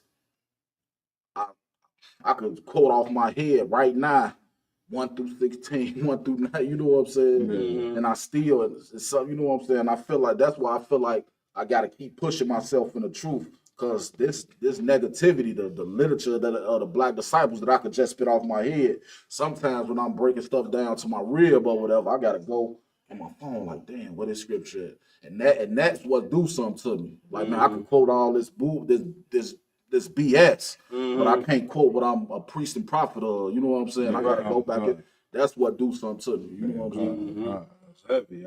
You understand it? I will know what you got next. Come on. Please. If I could. I want my brother Ariella had a question. He said, do you have any pushback from the members of the nation of BDs when you dropped your flag? Did you get any pushback? No, I didn't. By this time, by this time when I dropped my flag, you know what I'm saying, Esau had took all the gang chiefs in Chicago off the streets. So what period was this? What year, around what period was this? This was 2016. You know what I'm saying? Around that area. In 2007, Esau had began to take all the gang chiefs and gang heads all off the streets. You know what I'm saying? Okay. So by the time I wanted to drop my flag, it wasn't nothing to it to do it. Once you take the head off of anything, the body run wild. You know what I'm saying? So it wasn't, by that time, it wasn't really as structured as it was when I first joined. So it wasn't. I guess the Most High, you know what I'm saying, took that out my way too. No doubt. When I wanted to leave, he made it a way for me to walk away. Right. You know what I'm saying? Come on. Please. If I could, leading off that question, what were the biggest challenges you faced when leaving the gang life behind? Man, it was not the biggest challenge was what's next. Now what the hell I'm gonna do? Now that I know I don't want to do this no more, I told myself if I wasn't rich by selling drugs by 30, that was over with. So that was the promise. That was one of the promises I kept to myself. So by the time I turned 30, I was already ready for the UPK. You know what I'm saying? Scripture say, sit down and know that I am God. I had sat down for a year before joining the Israelite school of UPK. You know what I'm saying? Just working. You know what I'm saying? By this time, doing odd jobs and little things. By this time, I had racked up a record to where, you know, everybody didn't want to hire me. You know what I'm saying? It wasn't really until I came to class and joined the UPK. A few months later, I had a security gig that was tight with me. You know what I'm saying? But before that, it was kind of crazy. It was hard. You know what I'm saying? I actually had went back to selling weed for a minute because I had to, you know, I got babies or whatever. I need, you know what I'm saying, need money. I just knew I didn't want to sell ecstasy and heroin and cocaine no more. You know what I'm saying? I felt like in my ignorance, I felt like marijuana was, I ain't doing this. I ain't messing the community up as much as I'm doing with heroin and coke. You know what I'm saying? Right, no doubt. So that was my mindset of it. But that's what I have to say. That to your question, to answer your question, like what's next? Now that you know what I'm saying, I'm almost 30. You know what I'm saying? What's next? You know what I'm saying? And I sincerely used to pray about it. You know what I'm saying? I ain't know Officer Warrior was the answer to my damn prayer. Big shout out to Officer Warrior. You know, right. I go to show you how, you know, one brother, you know what I'm saying, his being in the truth and how that he can bring somebody else in. You know what I'm saying? So that's heavy. Aroma please. If I could, the question I want to ask: how bad was the, you know, like tug of war as far as demon wise? When you first came into the truth between like kind of fighting the demon of being in the world and trying to come into the truth. Like, you know, when you first come in, you gotta, you know, he still trying to, you know, like be cool with everybody or whatever, but you still trying to get this truth and, you know, you try to get it the right way. Like, how was your demon at that time? I mean, did you have a demon first and foremost at that time? And if you did, like, what was it like, you know, playing that spiritual tug of war with the world and being in the truth? So first off, the first thing I'm gonna answer is I don't think no brother coming to this school right here without a demon. You know what I'm saying? I'm right. The reason you here is cause you know what I'm saying. You understand you have a demon. You don't understand it as a demon. You just know something going on. You know what I'm saying. So yeah, but by then I had stopped selling weed, of course. You know what I'm saying, because I was on the way to fully being out the streets. So I was still smoking weed. You know what I'm saying? 3 weeks into the school, I think I had gave Lamar a call. Like, man, look here, I got this goddamn weed demon on me heavy. You know what I'm saying? I called the warrior at first, and he was like, man, you know, I ain't really into that. So, you know, you could call him Mark. That nigga used to do this and that and this and that. fully informed, bro. A warrior like, listen, this brother here used to be a weed head too. he might can help you in that. Big shout out to Officer Lamacchiato. That's right. Go ahead, Frank. You know what I'm saying? The counsel Lamar gave me, and he was like, man, don't you got kids, nigga? This what you want them to do? They gonna do everything they see you do. You know what I'm saying? Ain't you trying to walk right? You leaving this lifestyle, ain't you? You can't leave this lifestyle and keep this up. Come on. You know what I'm saying? He was like, what you got in your pocket right now? I'm like, man, I got a little weed, some cigarettes. He could throw it in the garbage right now. While we on the phone. Throw it in the garbage. Come on, man. Damn, that's hardcore, Prince. And I was like, damn. And it's crazy because, you know, up in here, we say we take every order like it's given from Christ. You know what I'm saying? I felt like Christ was talking to me. You know what I'm saying? Right. So, and it was crazy because I was at one of my homies' cribs across the alley. You know what I'm saying? The nigga, he went back in the garbage. He got like, nigga, what you doing? He like, man, you know what? He put it in his pocket. I threw it away. You know what I'm saying? No doubt. I did. He like, man, every lighters, all that. Man, listen, it take that right there is, you know, we laughing, of course, but brother, that was a heavy demon on you. And it shows that the only way to beat demons is the brotherhood. That's right. Is getting counsel, you know what I'm saying, from a brother who just beat the same demons that you trying to be. You see what I'm saying? And like this is the reason why I tell you and ISBK, man, stop worrying about, you know, the White House and the Democrats and the Republicans voting for them, thinking that they gonna change your situation, black people. That's not what's gonna happen. Your situation gonna change from within. You know what I'm saying? The brotherhood, the sisterhood, simple conversations that these brothers had changed this brother's life. That's what it's gonna take to fix up. Not standing in line voting for the same system that's oppressing us. For you to think that, you know, voting for a Democrat or Republican gonna change black people's situation, then you fooling yourself. Because we just so worried about, you know, the money and stuff, you know what I'm saying, that we think gonna fix it, and that ain't gonna fix us. Like, we dealing with all type of demons, all type of, man, we dealing with all type of mental illnesses like something you could not believe. Mental illnesses that we received from being here in America. Like America is a place that look up oppression and the mental illnesses that oppression causes. You know what I'm saying? That fit us. So the mental illness that we got ain't gonna be fixed by the people who gave it to us. You know what I'm saying? It's gonna take real men of God, not fake men of God, because you heard the brother earlier say the Christian church wasn't for the job. You see what I'm saying? ISUPK is for the job. That's right. You ain't never heard of the UPK? Get familiar with the ISUPK. I wouldn't be sitting here right now. None of us would be sitting in this room right now if it wasn't for the ISUPK. That's right. Now, why is the ISUPK so important to every Black, Hispanic, and Native Indian man? You seeing it right here today. This brother was fully indulged in gangbanging. You see what I'm saying? And the brother came in and totally changed it, like as all these brothers have. Now, why does this happen? It happens from righteous leadership. That's right. It happened from a brother who sincerely loved black people, not a brother who pump fake it, not a brother who come up there and talk that religion garbage, and behind closed doors he doing a bunch of filth. Not a brother who, you know what I'm saying, talk that righteous garbage, but he really up there just to get money from you niggas. That don't care. Once you leave that church, he don't give a damn what you do. You get my point? Commander Jenny Hanna is that man. You understand? Like Commander Jenny Hanna is a brother, been in the ISUPK for a very long time. He is the highest ranking man in the ISUPK, and he's worthy of all the praise that he gets. The Bible says, give the men above you double honor. I'm paraphrasing. Some men don't deserve honor. And we've been following leaders, you know what I'm saying, that don't deserve honor.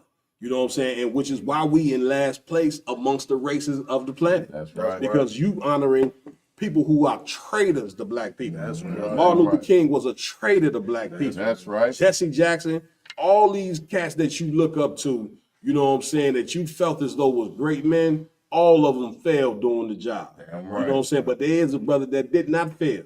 And before we even go to Commander Jenny Hanna, what is the one brother that did not fail?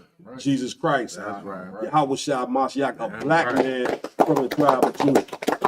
You understand? So I just wanted to say that. What you bringing out is heavy. Listen, man, we're going to take a 5-minute break. You know what I'm saying? Don't go nowhere. You know what I'm saying? We're going to take a 5-minute break, and we're going to come right back right here on the round table of truth with this brother. You had an announcement or something you want to say, Ramon? Yes, please. If anybody got some questions, let's put them in the chat. We ain't gonna answer everybody's questions, but we will put a couple questions out from the chat as well. Get y'all into the podcast as well. We'll be right back in 5 minutes, right here on the round table of truth.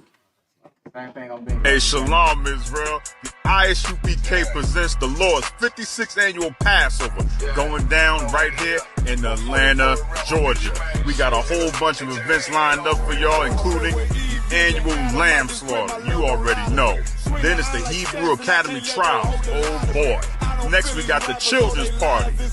Then, you know, we got General Muhammad's scripture breakdown class and the Hebrew Academy graduation. The Lord's 56th annual Passover.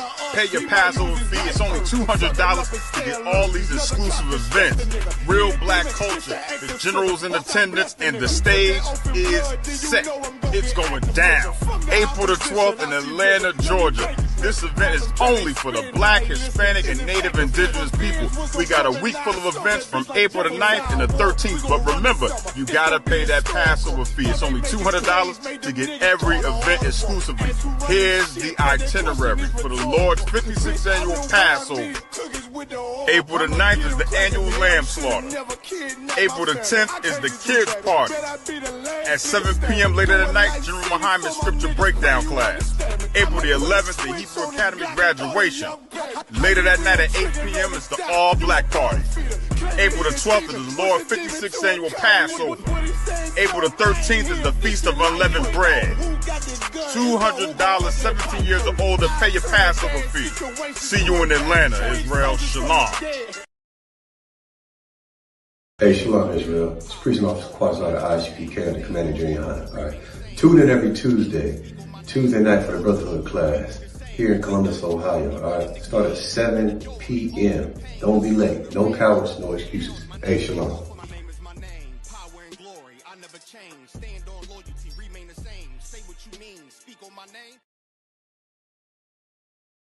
And that's not how it should be, man. This scripture that Christ had told his disciples is how you stop crime as a whole. Because when you go to him and him alone, and for you sisters out there who love the beef and who don't like to talk to another woman about, how she, treated you, you sisters need to go to her alone as well. Nobody is holding you accountable for the things that you say you were doing or not doing. There's no, like the scriptures say, everything should be done in decency and in order. That's right. There's no order and decency with you going on the internet and running in the streets with no guidance, without being sent, without being anointed by the man of the Lord, by being sent by a man of God out there on them streets. You must be sent. When you hear us say a salute, Shalom, Yahweh Shem Shabbat, right? That is Hebrew, okay? Shalom, Shalom, that is not Hebrew. I don't know where you learned that from, most likely from Esau, from the Jewish. On the street corners. And we ain't selling dope, but we are teaching you how to keep the law, statutes, and commandments. We are teaching you how to not be a drug addict and a drug dealer. Right. How to keep you out of prison. How to not make you a target for Esau to use.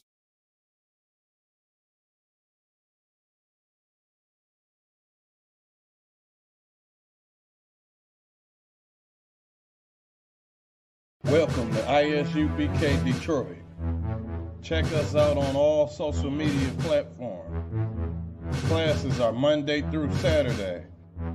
Monday is the history class from 7 to 9 p.m. Tuesday is scripture breakdown. Wednesday is biblical law class. Friday, Lashawan Kodash, Hebrew language. Saturday, the Sabbath service. Check out our community service program.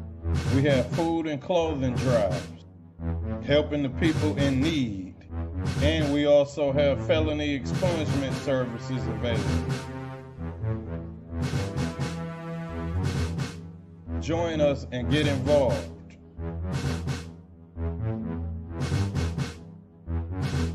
And the Bible is just such an amazing book. Right. It's a book of literal prophecy of the future of what's to play out on the planet Earth. That's right. Everything that the Lord laid down and said will happen comes to pass.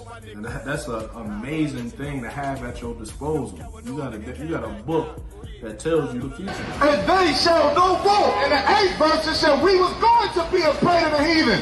But then God was going to come deliver us, man, and show us the truth of who we are. That's something that you hear out of a cartoon or something you hear out of an anime or something like that. But this is actual real life to the point where you can look at these prophecies and open up a historical book. You can go into archaeology and see that, damn, the prophecy came before the event actually happened.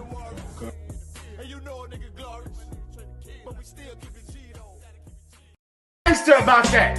You know what I think I know, Mayab? I think the only real gangsters left are Commanding General Johannes. I think we're the last gangsters on earth. We got 5 women. We're always in a nightclub, all the time. We're with the brothers. We're drinking liquor, and people are terrified of us. I think we're the last gangsters. I think there are no gangsters, but the Israelite school of UPK. Don't miss out on the opportunity for a quality leather jacket. Yatazar Pale X Diverse City is introducing their Real Nigga University Letterman jacket. Don't be the only one without one. Order yours today. www.diversitymall.com. Oh yeah, and they take Afterpay. So get yours today. But now check it out. You got the 1969 on that side. Look at that One West emblem on that side right there. Look at that. Look at that. Look at that. That's real ice dripping. Right? That's real leather dripping. You got the back.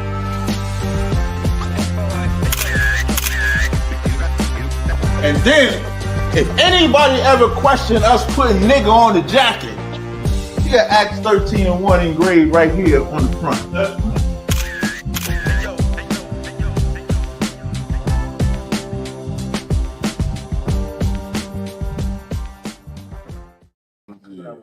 Hey, Shalom, we back. Give it up, give it up. Before we dive right back into interviewing Officer Mapataza, you know what I'm saying, life of a Chicago gangbanger turned Israelite.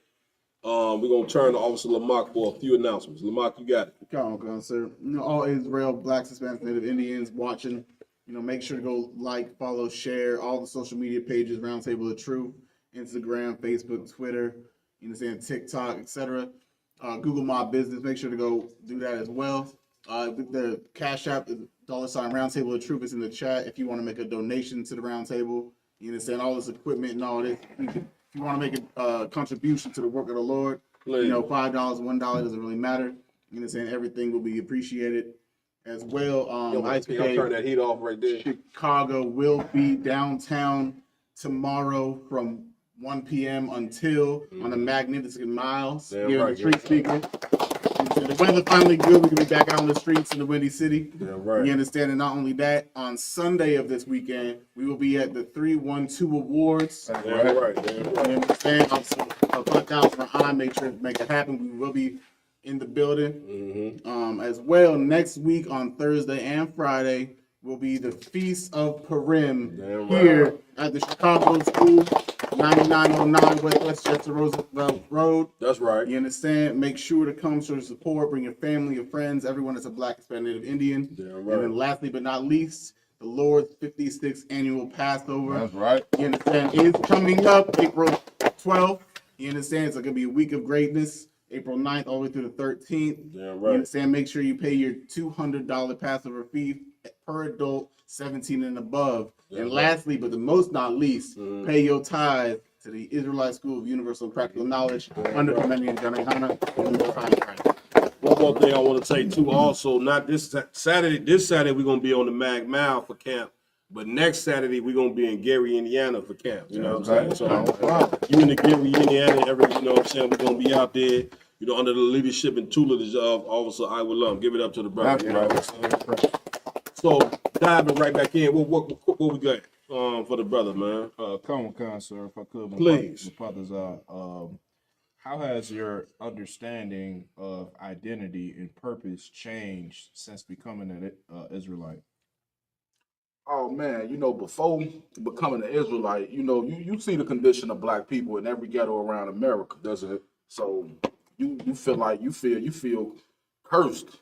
You know what I'm saying? As a Black, especially as a Black man, you see the police killing you every day in the streets. Your moms and grandmoms and aunties, they selling their bodies for a piece of crack rock. You know what I'm saying? You got all the men in the streets being killed or selling drugs or on their way to prison. So you looking at it like, man, then you look at this image of white Jesus. You know what I'm saying? And look at that condition that white people are in. And you like, damn, well, okay, man. Well, these are the, you know, the race of people who pose to, you know, be in charge. The Most High got them in charge. You know what I'm saying? Then you come to the ISUPK, and the thing that rock your goddamn world, even though you didn't heard it before in the world, you hear somebody that's in the truth and really understand the Bible tell you Jesus Christ is a black man. Right. And you like, God damn. Damn right. So who the hell is this? Right. You know what I'm saying? Right. Why these people, you know what I'm saying, in charge? That's right. Damn You know right. what I'm saying? Damn right. Then you look at it like, damn, well, this is why we in the positions that we in. Damn right. Because of this right here. Damn And you right. and you understand, like, yeah, God gotta be black. Damn right. Because this the same thing we do to our kids when they disobey us. Right, right. You know what I'm saying? Right. Let me ask you this, if I may, you know what I'm saying? Just kind of sound in the same rhythm with the brother on the question the brother asked, you know, how being in the what has being in the UPK meant for you? You understand? Like opposed to when you was in the gang, what's the difference? Because a lot of people tell you, you know, in the gang, coach, this is my family. You know what I'm saying? And I'm sure it was your family at one point in time. But for somebody who's in the gangbang lifestyle now and maybe looking into being an Israelite, what would you say is the difference? I would say the difference is you choose where to aim your gun at now. You know, a lot of people think, you know what I'm saying, a lot of niggas, like when we was even, like I say, when me and D.A. Lamar could be over there, same area you stayed in. You stayed right there on the block. We on our way to class. Niggas pulled right up to on us. Like, man, what's up? You good, nigga? You know what I'm saying? Yeah. That's all. Like, man, it's my old stomping grounds, you know? Real talk. Like, and you saw what number respect, you know what I'm saying? But, like, it wasn't, I have to say, like,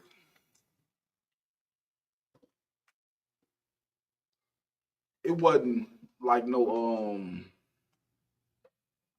bad like blood or nothing, like, but I have to say to, like, they just gotta understand, like, cause coming in here, people think, you know, you so hard and tough, you think you gotta stop being a gangster. You know what I'm saying?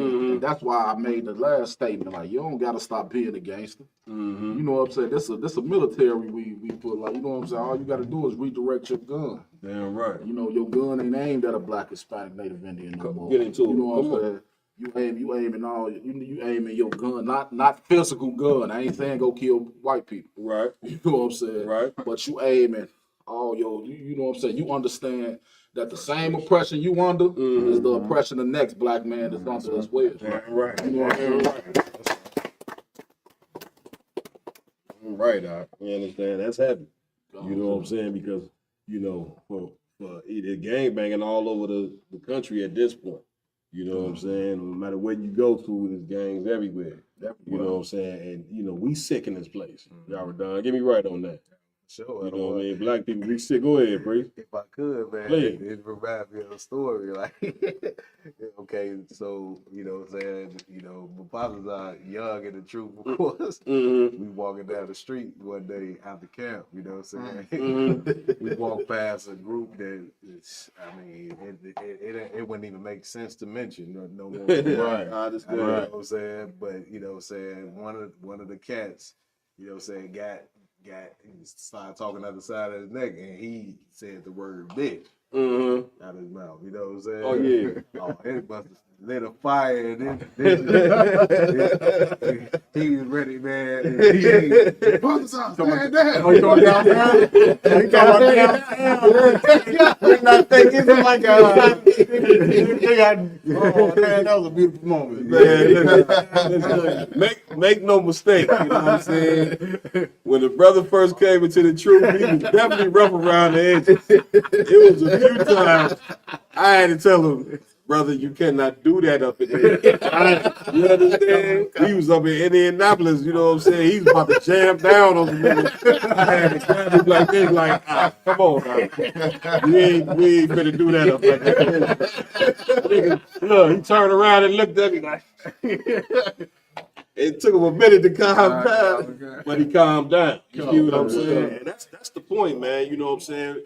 We here, you know what I'm saying? The leadership is here for Blacks, Hispanics, and Native American Indians. You know what I'm saying?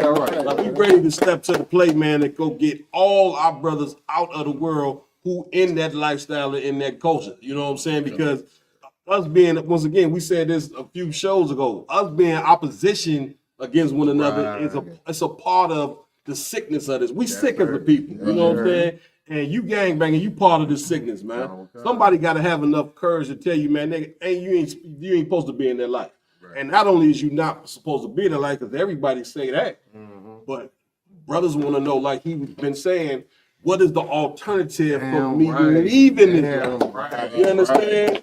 And the ISUPK under Commander Jenny Honda, we the perfect alternative for black and brown men leaving that life. Because like he said, I learned that you can still be a gangster, meaning like not still gangbanging, but I can hold on to my spirit of warfare. You feel what I'm saying?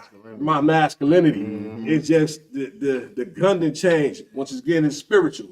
We ain't saying go pointing the gun at white people, but he understand his fight ain't against other black men. That's right. His fight is against white supremacy. That's right. You know what I'm saying? That you can see at this point in time, white supremacy, they done took on a whole nother point of aggression that you ain't ready for. See, this is what happened when you play. You ever heard somebody say, man, you better stop playing? They tell you that 3-4 times because they know if you don't stop playing, you're going to reap the results of not being serious. And black people, we ain't been serious in this place. We've been playing around, playing games. And now, white supremacy, they serious. Right. And you better get serious. That's right. You see what I'm saying? So, with the brother, you know what I'm saying, bringing out was heavy, man. I would know what you got next. Damn right. Please. Big shout out to Officer Ramon for these amazing questions. Right. If I could, Mapataza, what are the biggest misconceptions people have about both gang culture and the Israelite movement?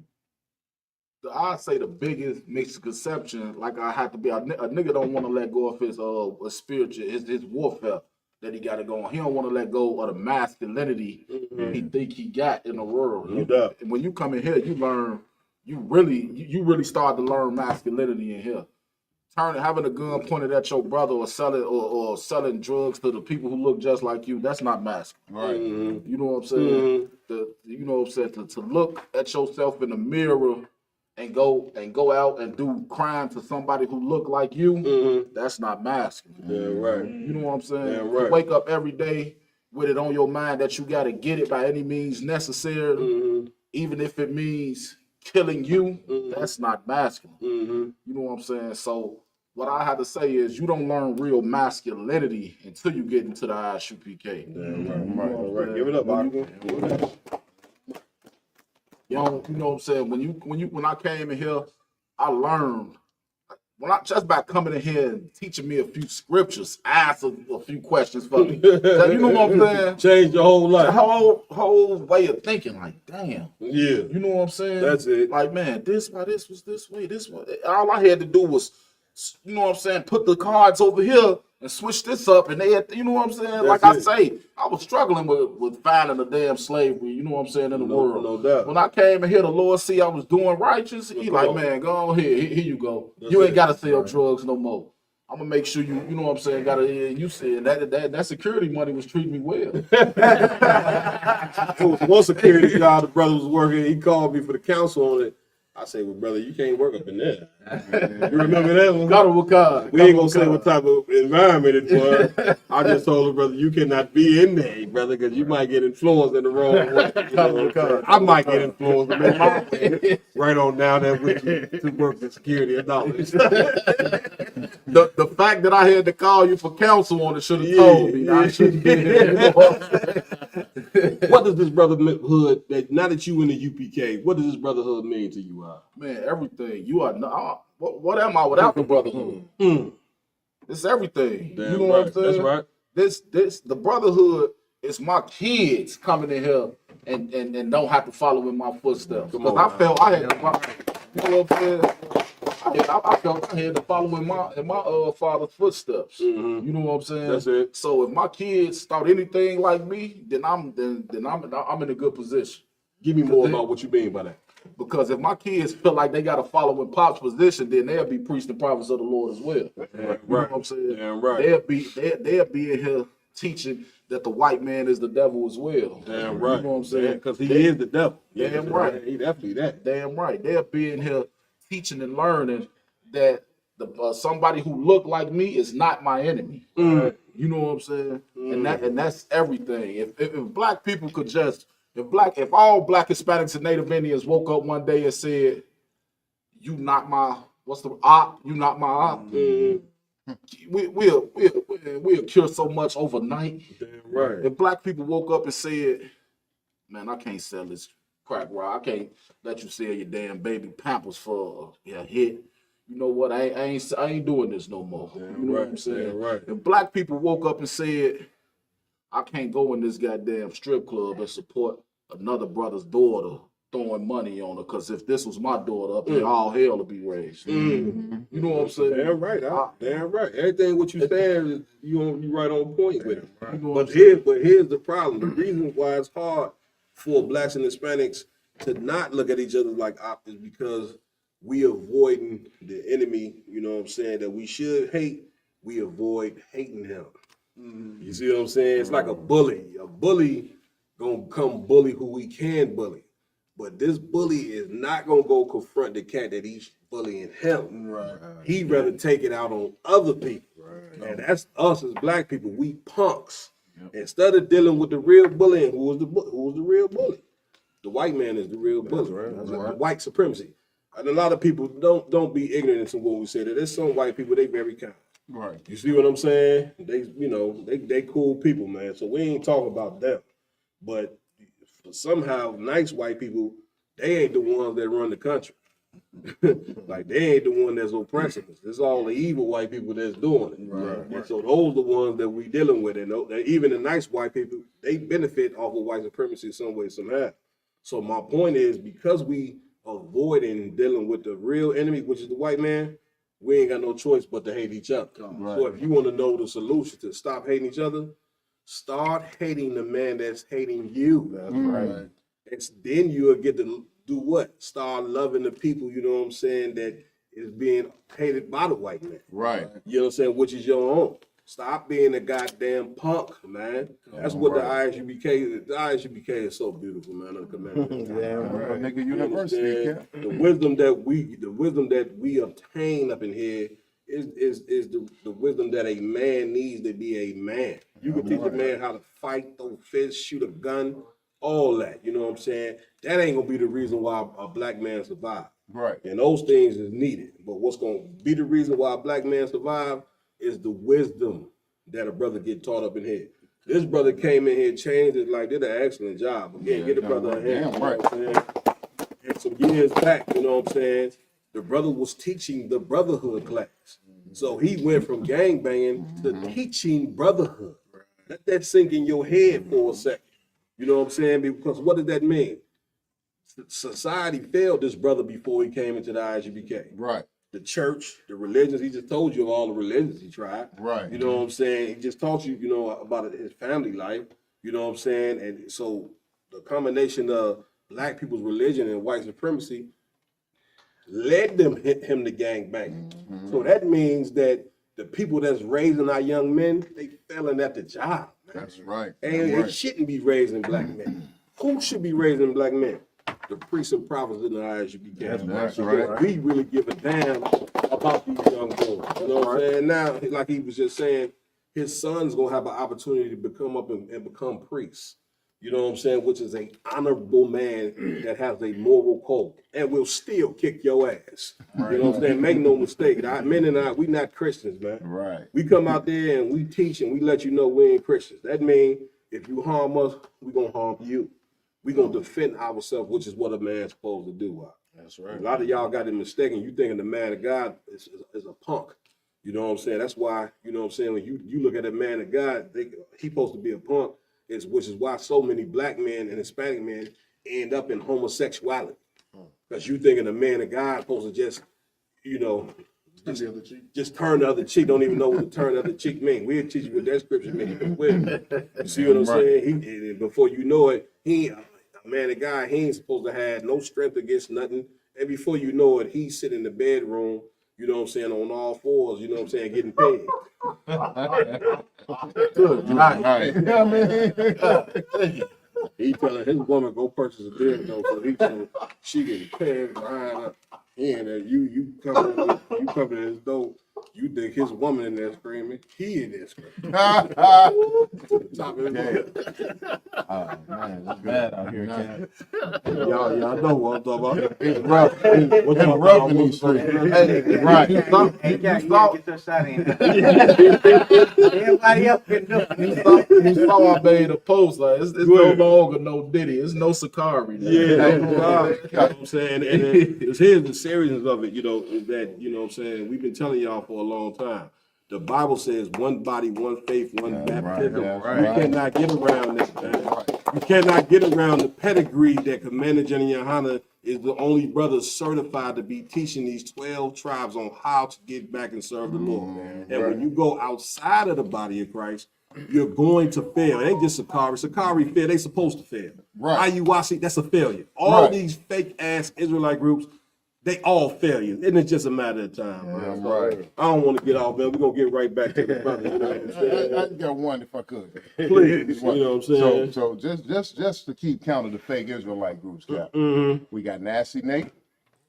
We got Big Freedom. I want to go on another one, Cap. Go ahead. We got Peg Leg Pete. Yeah, baby, we off there, man. All right, go. What you got out with love? Come on, Mapataza, real quick. What role does discipline and scripture play in keeping you on the right path? Oh man, without discipline and without scriptures, you just another nigga in the world. Right. You know what I'm saying? That's everything. You know what I'm saying? That's right. Discipline and scripture. You know what I'm saying? These scriptures were put here for a reason. You know what I'm saying? Without these scriptures being here is the reason the ISUPK is here. That's All it. right? That's damn right. You know what I'm saying? Damn right. And the discipline that Commander General Yohana had, you know what I'm saying, with a fake ass break off, you know what I'm saying, for him to hold on to that discipline and these scriptures is the reason we are all here. Damn right. It ain't no ISUPK without it. Damn right. Damn right. Well, get out. If I could, Cap, I Please. think Gucci Man said it the best.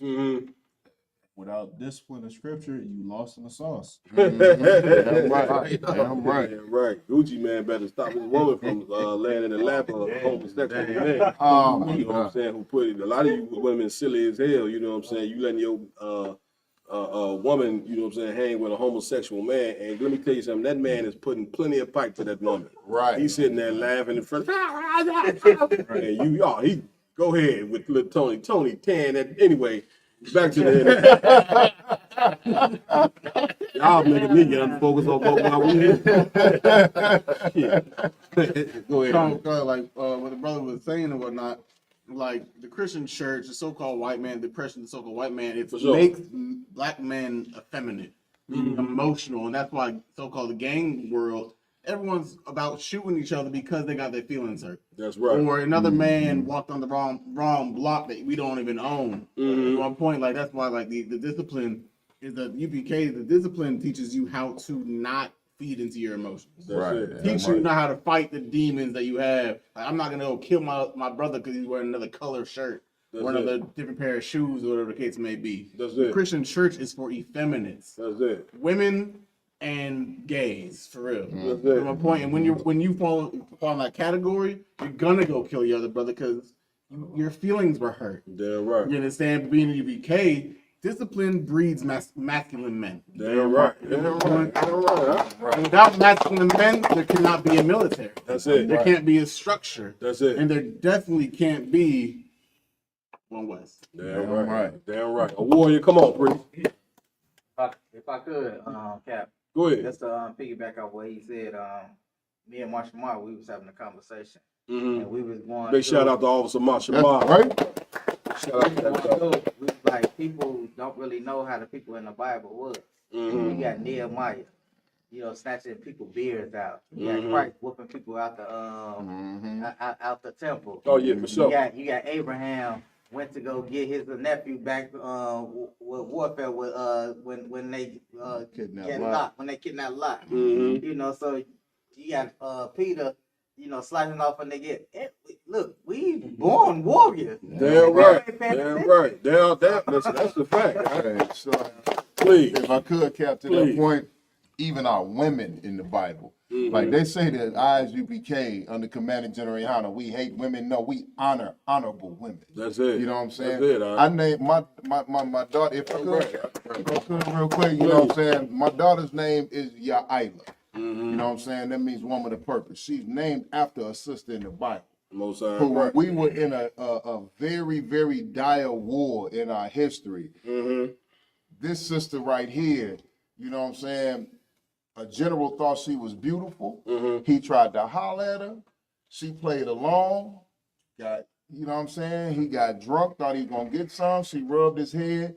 He went to sleep on her lap. The sister pushed his head onto the ground and took a tent spike and nailed it through his temple and nailed his head to the ground and ended the war. Damn right. You know what I'm saying? Damn right. So that's why the Christian church teaches us to be docile. The Christian church teaches us to be overly humble. Right. You know what I'm saying? While if you really learn the Bible, which the only place on the planet Earth that a Black, Hispanic, or Native American man can really learn the history and learn the Bible is the ISUPK. That's you right. see that we are born for warfare. Right. Give it up. Give it up. Give it up. So real quick, going back to Mapataza, you know what I'm saying? This is, of course, this is ISUPK, man, Round Table of Truth, aka Real Universal. We got to be real. You know what I'm saying? So you was in the gangbang culture for a while. You came into the truth. You rocked it out, you know what I'm saying, for some years. But then you had to stumble. You got to, you know what I'm saying? Let's get it. What was that like? That was hell. You know what I'm saying? And when I say hell, like I didn't even know what the hell was going on. Like if you remember, I remember calling you. Man, Cap, I got all this stuff took care of. I'm holding class down tomorrow. You know what I'm saying? Like this, how out of whack I was. Like I ain't even realized like I ain't been in the mix in this long. You know what I'm saying? And you like, man, nigga, before me, you hold the class down, nigga. You know what I'm saying? Some stuff we gotta do first. You know what I'm saying? I'm like caught out of one kind. But you know what I'm saying?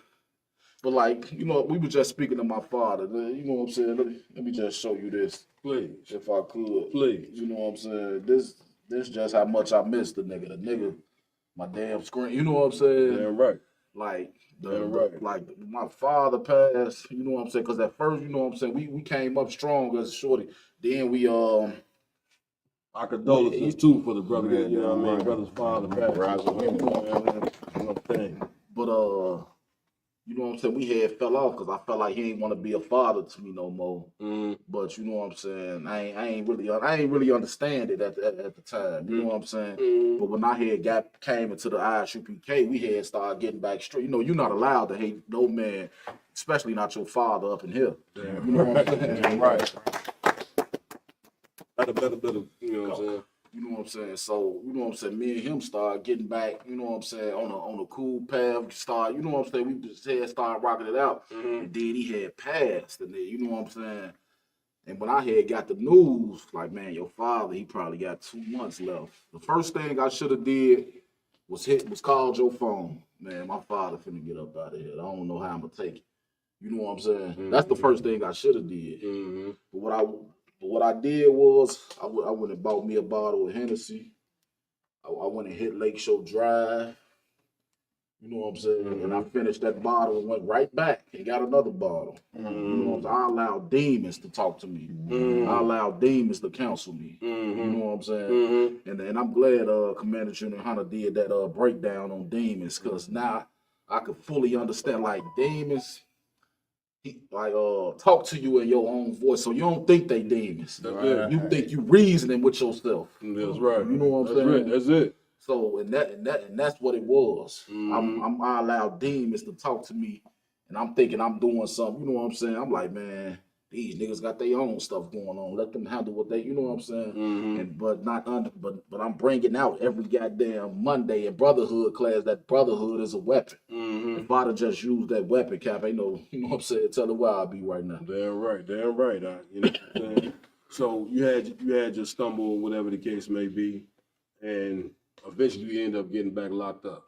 You know what I'm saying? What was that like? Actually, to be honest, sir, I know this might sound crazy, but it wasn't bad. It was Tawab. I needed it. Give me more on that. You know what I'm saying? Like, once I understood the reason everything was happening, You know what I'm saying? And I went up, I'm like, damn, these niggas up in here need to know the truth. Mm. You know what I'm saying? No doubt. So that's what I did. You know what I'm saying? I had let big shout out Cap's car. You know what I'm saying? Let Cap's car know, like, man, look here, this what I'm doing, this what I'm holding down. You know what I'm saying? Damn right. And but don't skip like okay, you had that stumble, you got locked up. What made you say, man, let me get my together and get back up in here? Oh shit, oh man, cause it wasn't nothing else. What else? Like I was back at square one. What's next? You know what I'm saying? Yeah, right. So you know what I'm saying. The thing with that, and that's what it was. I'm like, man, it ain't no what's next. It's you getting back. Damn right. You know what I'm saying? Damn right. 'Cause ain't no coming in here thinking you finna get up out of here and live a peaceful life. Right. You know what I'm saying? The Most High gonna always be up here. Damn right. Like, nigga, Damn right. Like nigga, that shooting on the corner. If you was teaching, you probably could have. You know what I'm saying? Could have. Them brothers saw you teaching. They probably could have. You probably could have saved some lives. Damn right. You know what I'm saying? Damn right. So it was the spirit of the Lord talking to me like, man, look here. That's what you need to do. That's you it. know what I'm saying? That's what made me get Captain Car that call. Damn right. You know what I'm saying? Big shout out again to Captain Zakar. Please. If you had to speak to anyone in the school or whatnot that was even considering possibly leaving, what would you say? Since you experienced, the both the sides of the spectrum. I'll just let them know that's a demon. You know what I'm saying? First and foremost.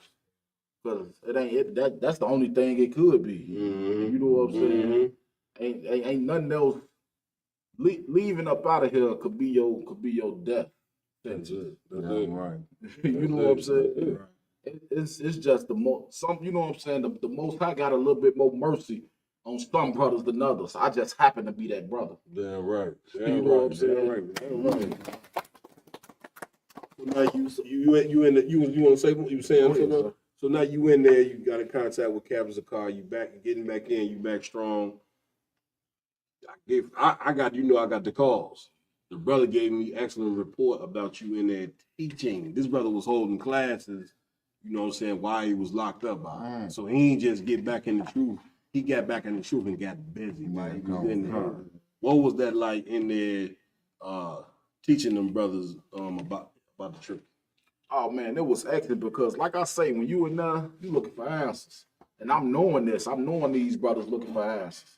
You know what I'm saying? And I didn't come in there pushing the Bible on nobody. Okay. You know what I'm saying? Okay. I got cool with brothers. You know what I'm saying? And after a while, niggas either gonna voice their frustrations or let it out the wrong way. Brothers who voice their frustration, I'll look here, man. This the way, look. If you do this, scripture say that.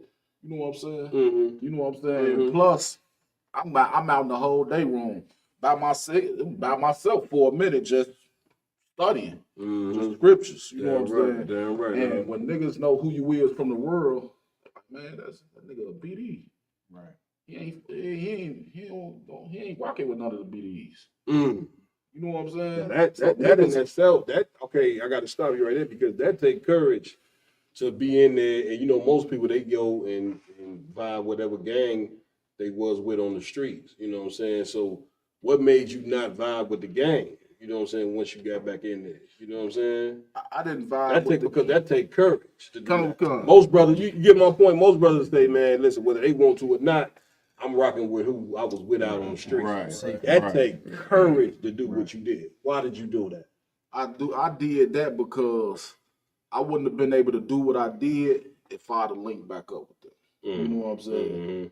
And if the Most High got me here to teach brothers and you know what I'm saying, be the answer to a brother prayer, me linking up with them niggas, I would have been a death sentence to them back on the streets. You know what I'm saying? And I understood that. You know what I'm saying? You know what I'm saying? I ain't got the bottle down my throat no more. Yeah. You know what I'm saying? Right. Waking up dead. You know what I'm saying? That's right. Waking up to a bottle that you had from last night. And you know what I'm saying? I ain't you know what I'm saying? I'm thinking clear now. So you know what I'm saying? Like them niggas, they, you know, of course they, man, what's up? You know, I'd have been the highest ranking nigga up in there. You know what I'm saying? If I'd have wanted to, you know, push the pedigree off of it. You know what I'm saying? So I just thought, man, look here, bro. This what I'm on. A couple of them niggas, goddamn it, came to class. You know what I'm saying? Most time I know the chaplains was in that man. The chaplains, the couple CO when they found out what I was teaching, because you know what I'm saying. I you know what I'm saying. I'm like, man, this is our own little stuff. If you look us up, we got our own 501c3. We do not allow white people in here. Right. You know what I'm saying? That nigga in there telling the white guards we do not allow white people. I know they looking at him like, what the hell is this? It was so much I had to go through because I had to write a grievance on it. Okay. Because they saying, you know, you got a freedom of religion here in America. That ain't just, you know what I'm saying, in Illinois. That's everywhere in America. You got a freedom of religion. So they saying, if I want to be white and come to your John, I could do that. So for a minute, I had to rock a couple classes out with a couple devils. You know what I'm saying? And I, but man, you know what I'm saying? That was a couple classes because it wasn't none but the white man is the devil the whole time. Hold on, I'm coming to you. Listen, what was the white boys' reaction when you said that? Man, none. They was telling me I was preaching hate and this and that. But the brothers that was up in there, they like, it's undeniable because we didn't live it already. I'm telling you about these people, we didn't live it already. Ain't no denying slavery. Ain't no denying what you did to our women. Ain't no denying what you did to our babies. That's it. You know what I'm saying? It's certain shit you just can't deny, even if you want to deny it. Damn right. You know what I'm saying? The man in the class calling a white man the devil white. He in the class. That's one way. A warrior. Like I said, I was gonna ask her how many Obadiah scriptures he pulled. Damn right. Damn right. Man, that's heavy, y'all. So now you in there, you rocking it, you teaching the class. Any opposition from different religion fact? Did you have any religious battles in there? Like, oh yeah, I had this and that was made me wish I'd have studied Islam a little bit more. Like if you see Captain Zaria, even though he know he not into Islam. He know he not an Arab or none of that. Yeah, he still study it so he could combat it. That's the point. You know what I'm saying? Damn right. That's right. So like I didn't like a lot of them brothers. Like I pulled Christians. You know what I'm saying? Who was already in the Bible? Like, man, you an Israelite and this and that. My man, that Islam and them brothers is they faithful to that Islam up in there. You know what I'm saying? And I you know what I'm saying, I had made a comment to one of the brothers, you know what I'm saying? I'd say, man, y'all bend down and bend over on all fours 5 times a day. I say, man, that's how it looks when I'm doing it to my broad. I say that, you know what I'm saying? That's right. It was offensive, but I ain't know what else to, you know what I'm saying? You ain't know no other way to break it down to him. I'm like, man, like nigga, and I told him, I'm like, man, Islam is a hell of a religion. It's a beautiful religion for Arabs. You know what I'm saying? It's a beautiful religion for Arabs. You know what I'm saying? That's just like Christianity is a beautiful religion for white people. That's right. You know what I'm Exactly. saying? That's right. Like Buddhism is a beautiful religion for the Chinese. Right. Okay. You know what I'm saying? The East Indians, you know what I'm saying? Whatever they believe in, it's a beautiful religion for them. Right. The Africans, you know what I'm saying? They worship cows and vultures and everything else. Whatever they believe in, that's a beautiful religion for Africans. The problem is all those different religions are horrible for black people, man. That's right. You ain't supposed to be a part of those religions. Now, I know you think you are, but that's the reason why we are in last place, man. And we not just last place, but we disorganized as a people because we ain't turned to the one God that we supposed to turn to. That's right. And that's the nigga God, man. That's right. Embrace it. Embrace being a nigga. You a nigga. Listen, go over to Europe. They got a name for you over there. They look at you as niggas over in Europe. Too. You think it's just America? Go over to Africa. The Africans look at you. Look at that nigga. Look at that cotton. Look at that nigga. That cotton. No matter what continent you go to, they look at you as niggas. You just hate it. I will. Man, Cat, what you bringing out is so heavy. You know, wherever we go as blacks, Hispanics, North American Indians, we hate it. But the Chinese man can go to Africa and don't get no flack. Yeah. You know, the East Indian can go to Jamaica, don't get no flack. That's it. And for some, you know, we just really need to identify what is really going on in the earth and why is black people so hated no matter where they go, but everybody else is loved. That's it. Damn I mean, and there's one conclusion, and the Bible tells you why. Come on. Because we are the 12 tribes of the nation. Right. And listen, that's happening. So you rocked it out, you know what I'm saying? You know, whatever the case may be. Now it's time to get out and come back home. What was that like? Knowing you finna come back into the world, come back into the school. What was that feeling like? To be honest, the feeling was I just wanted to, my whole thing was I don't want this to end with me. You know what I'm saying? I want, you know what I'm saying? Like I started this in the IDOC or whatever, but I want this to go on until Christ come back. Damn right. So my whole thing was teach before I come home, so I could have a brother lead this to a brother to teach a class. You know what I'm saying? When he leave, he can leave it to somebody. You know what I'm saying? I ain't want to just start something that eventually end up dying out. You know what I'm saying? So coming home, that was the really thing I wasn't thinking about coming home. I was thinking about, is brothers gonna still be able to get locked up and come hear the truth? Damn right. You know what I'm saying? Damn right. So that was the main thing. It wasn't really about coming home. I know how to do this out here. You know what I'm saying? That's it. Y'all, I'm already calling niggas already on the regular. Y'all know I'm coming home. You know what I'm saying? Damn right. What was it to actually? How did you feel once you got back up here to the school? You know what I'm saying? Being around your kids and family. You know what I'm saying? What was that like? You know what I mean? To be locked up for a little bit and to get back around brothers in your family, what was that like? Because of course a ton of brothers go through that. But what was that like? You know, and I asked that because, you want to prevent brothers from having to go through what you went through. So what was that like once you got back around the brotherhood and the family and all that after being away for that so long? It was kind of crazy because niggas was still like, okay, cool, this nigga on that BD shit. You know, that Israelite shit was just a phase. You know what I'm saying? So niggas like, you know, they hit me up. Hey, bro, you know, I got this. You know what I'm saying? I'm gonna drop a few dollars on you. You know, I took the money. Yeah, you know what I'm saying? I did. But niggas was talking about, man, I'm gonna give you that. I'm like, nah, you hold on to that. You know what I'm saying? So that was probably the main thing I say. Niggas trying to wheel you back in strong into the, you know what I'm saying, have it right back into the game like that. You know what I'm saying? No doubt. But other than that, I gotta say it was pretty much a walk in the park. You know what I'm saying? I came back, you know what I'm saying? Yeah, Brothers right. welcomed me, you know what I'm saying? Yeah, I know that had to feel good. Man, that was excellent. You know what I'm saying? Yeah, right.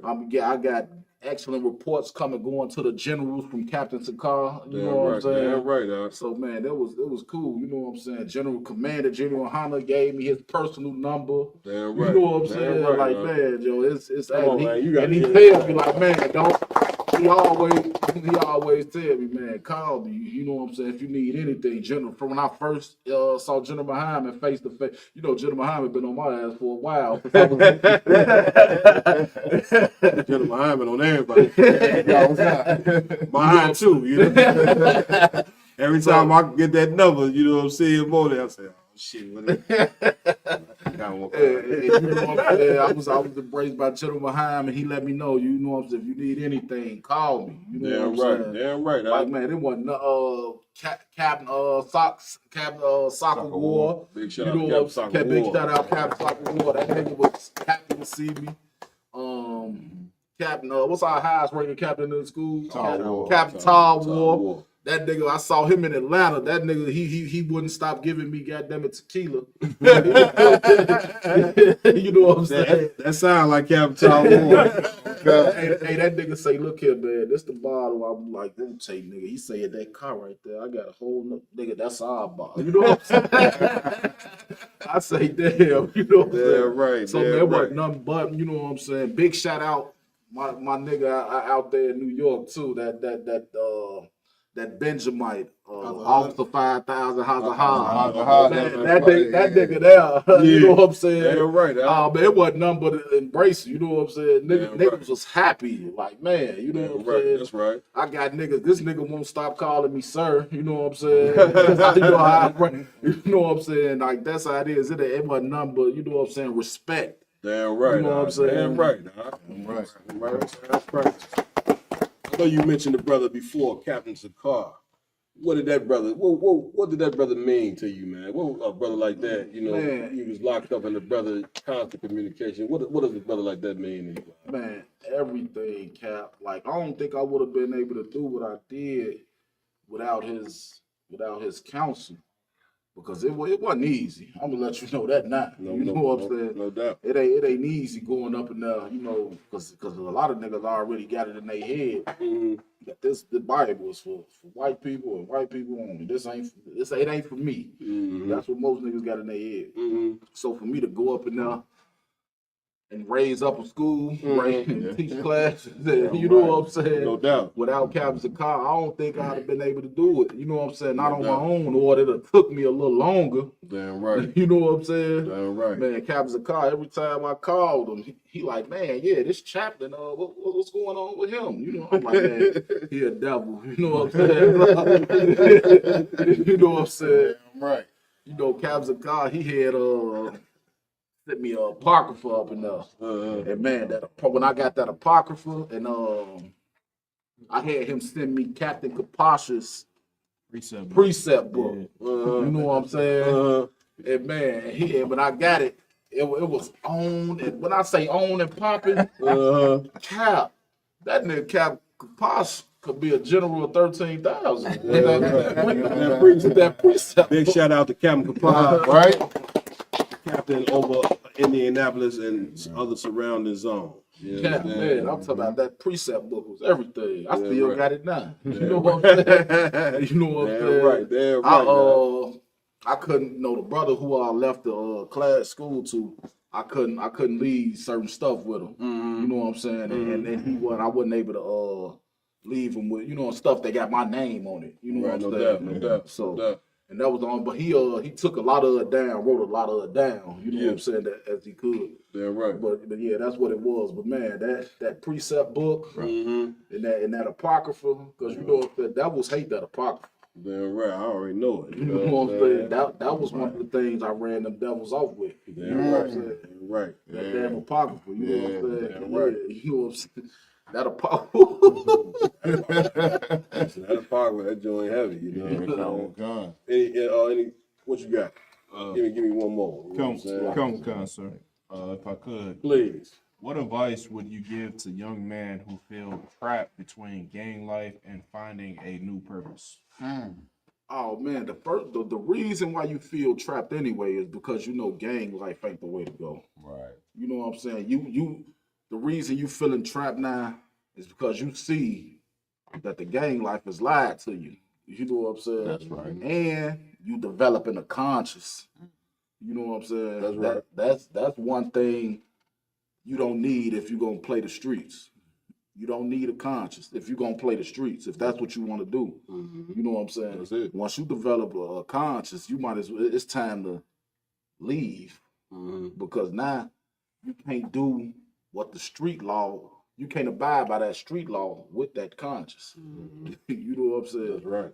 Now you gotta be like, oh man, look here, this ain't right. That ain't right. You can't live up to your full potential with it. So when you coming in, when you at a standstill with that, only thing you can do is look for the Most High. You know what I'm saying? Right. And I'm gonna tell you right now, a lot of y'all actually prayers have been answered. Y'all, you know what I'm saying? You just don't know they've been answered because you saw them niggas out there on the corner and you laughed at them and called them Power Rangers. You know what I'm saying? You act that prayer that you prayed, you laughed at it. You know what I'm saying? You know what I'm saying? Damn. I'm saying? You saw us on the streets teaching, and that was your prayer right there. You know what I'm saying? Your prayer been answered right there. All you had to do was come get you a flyer and come to class one time. You know what I'm saying? That's the biggest thing. Coming to class one time. Right. You know what I'm saying? Right. The brother had something. Hey, and Salaki, and bounce off of Officer Our Alum's question. So for a brother or sister that is teetering, you know what I mean? Because when you're in the streets, the law of the street is everything. You know what I mean? For a young brother or sister that's out there teetering, following the law of the streets, which one do you think is more powerful and more prevalent, the law of the streets or the law of the Most High? Oh, the law of the Most High.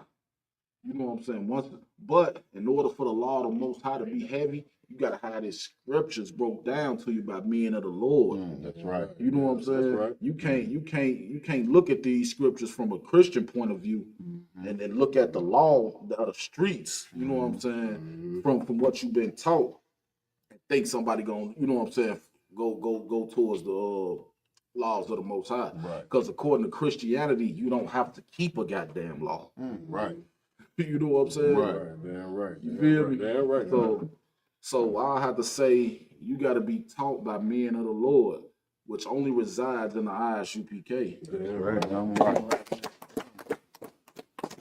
Listen, man, we didn't kept you in here long enough. You know, one hell of a show. Get a brother a hand again. One last message, man. You know what I'm saying? We call this episode "The Life of a Chicago Gangbanger Turned Israelite." What would be your message, final message to black and brown men that's gangbanging? What would be your message to them on why they should come into the ISUPK? The main reason that black and brown people should be in the ISUPK is because since birth, you know what I'm saying, when you're in the world on both sides, whether you be black or Hispanic, you are taught that Hispanics are your opposition or black are your opposition. You know what I'm saying? So you need to come in here to learn that you are each other's brothers. If blacks and Hispanics knew that they was brothers, man, we could change the nation overnight. Damn right. You know what I'm saying? That's that right there alone. You know what I'm saying? Cause we was just in Little Village. You know what I'm saying? Remember that nigga came up there, you know what I'm saying? Nigga 55 years old, still gay, man. He said, Nice. he said, nigga say, what y'all GDs? He say, man, nah, we GDK over here. You know what I'm saying? I guess he saw the shield. You know what I'm saying? I had to get a brother a fly. Like, look, this what we on, man. This what's going on. Oh, he like, oh, okay. You know what I'm saying? No doubt, But you know what I'm saying? But we've been taught this by our enemy. Right. You know what I'm saying? Damn right. And we had to, you know what I'm saying, come up from under the oppression of our enemies first. You know what I'm saying? That's right. And by doing that, you gotta, in order to come up from under the oppression of your enemies, you gotta join your brothers. Damn right. You know what I'm saying? Damn right. You gotta unify with your brothers. Damn You know what I'm saying? Scriptures say, the nation not desired. That's it. You know what I'm saying? Look at blacks and Hispanics, especially the Native Indians. You know, damn well, God damn. Damn right. You know what I'm saying? We was just up there on that reservation. Damn right. Oh man. I don't man, if understand, we not a people destroyed, I don't, you know what I'm saying? Right. Not desired, I don't know who is. You know. I just want to say this. What y'all don't know, for you, if you ain't never been on a reservation, you know what I'm saying? A reservation is damn near like the the projects. Right. You understand? Them Native Indian brothers and sisters is out there suffering. You understand? But once again, we the underdogs, man. Black, Hispanics, Native American Indians. You know what I'm saying? We like that team that's in last place that's gonna rise all the way up to win the championship. Listen, I prefer the role of an underdog. We that underdog, you know what I'm saying? But of course, you see this brother, you know what I'm saying, came up out the woodwork, came up out the concrete, man. You know what I'm saying? And became a certified priest in the ISUPK, even though he grew up in the projects. If he can do it, you can do it. That's right. You can do it. You got a brotherhood waiting on you. Damn right. You got a sisterhood waiting on you. You know what I'm saying? So I again appreciate you out. You know what I'm saying? Coming to rock this thing, yeah. been a real heavy podcast. We might do a part 2. You know what I'm saying? So I want to give it up to my co-host, you know what I'm saying, Officer Lamakiala again, man. Right. Any closing announcements before we go? Come on. All Israelites, blacks, men, make sure to go like and follow, share, subscribe to all the Roundtable of Truth social media platforms as well. Make sure if you are in the Chicagoland area to come show us some support down on Michigan Avenue downtown. You understand? Tomorrow, Mag Mile. You understand? We'll be out there from 1 p.m. until as well. We will be at the 312 Awards on Sunday from 6 to 9 until 6 to 9 p.m. tomorrow Sunday night. As well, we will be next weekend on Saturday in Gary, Indiana, holding camp. You understand? From 1 p.m. Give the address. Yeah, we'll be on Broadway and Ridge Road intersection, right by the Family Dollar. Most out here, Christ, give it up, right. Next Thursday and Friday, we'll be here at the Chicago School at 9909 Westchester, Roosevelt Road, Westchester, Illinois. That's right. For the Feast of Purim. You understand? Thursday night and Friday night, the 2-day feast. That's it. You understand? Come make sure to show the support to the UPK in the sense of the law of the Lord. That's it. You feel my point? And as well, don't forget to make sure to pay your Passover fees, $200 per person, you understand, per adult 17 and above, April 9th all the way from April 13th in Atlanta, Georgia. You know, the Lord's 56th annual. And lastly but not least, make sure to always, every penny of any increase you get, make sure to pay 10% of that to the UPK for your tithes. Pay your tithes. Also want to give it up, you understand, to Officer Yaradan. You understand? Brother that made all this beautiful gear that these brothers wear. Go ahead and plug that thing, Yaradan.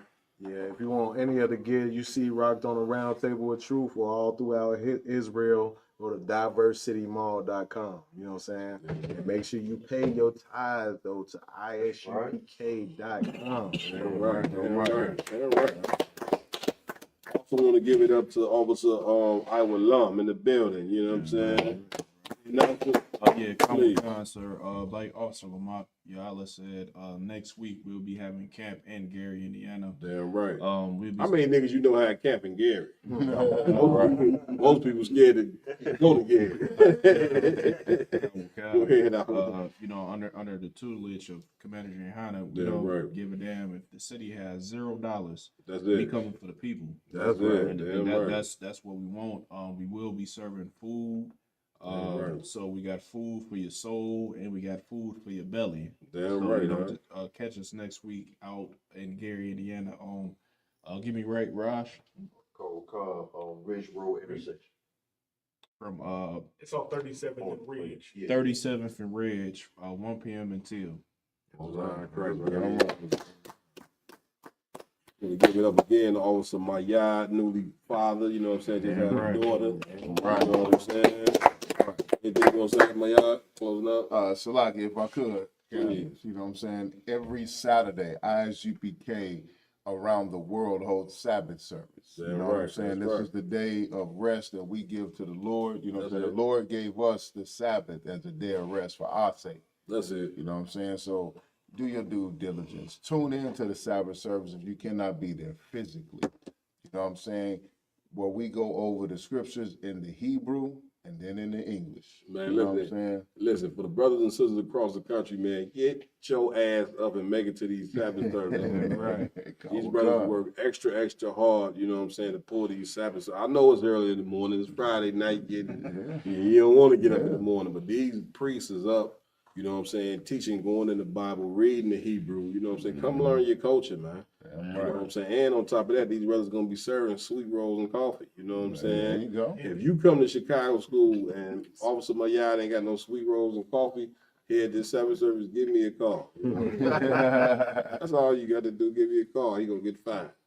Carry on. It's like, if they give a priest fund, we can boost it up to Henny and Waffle. Everybody coming down. You know what I mean? Right. Everybody in the Sabbath service like this.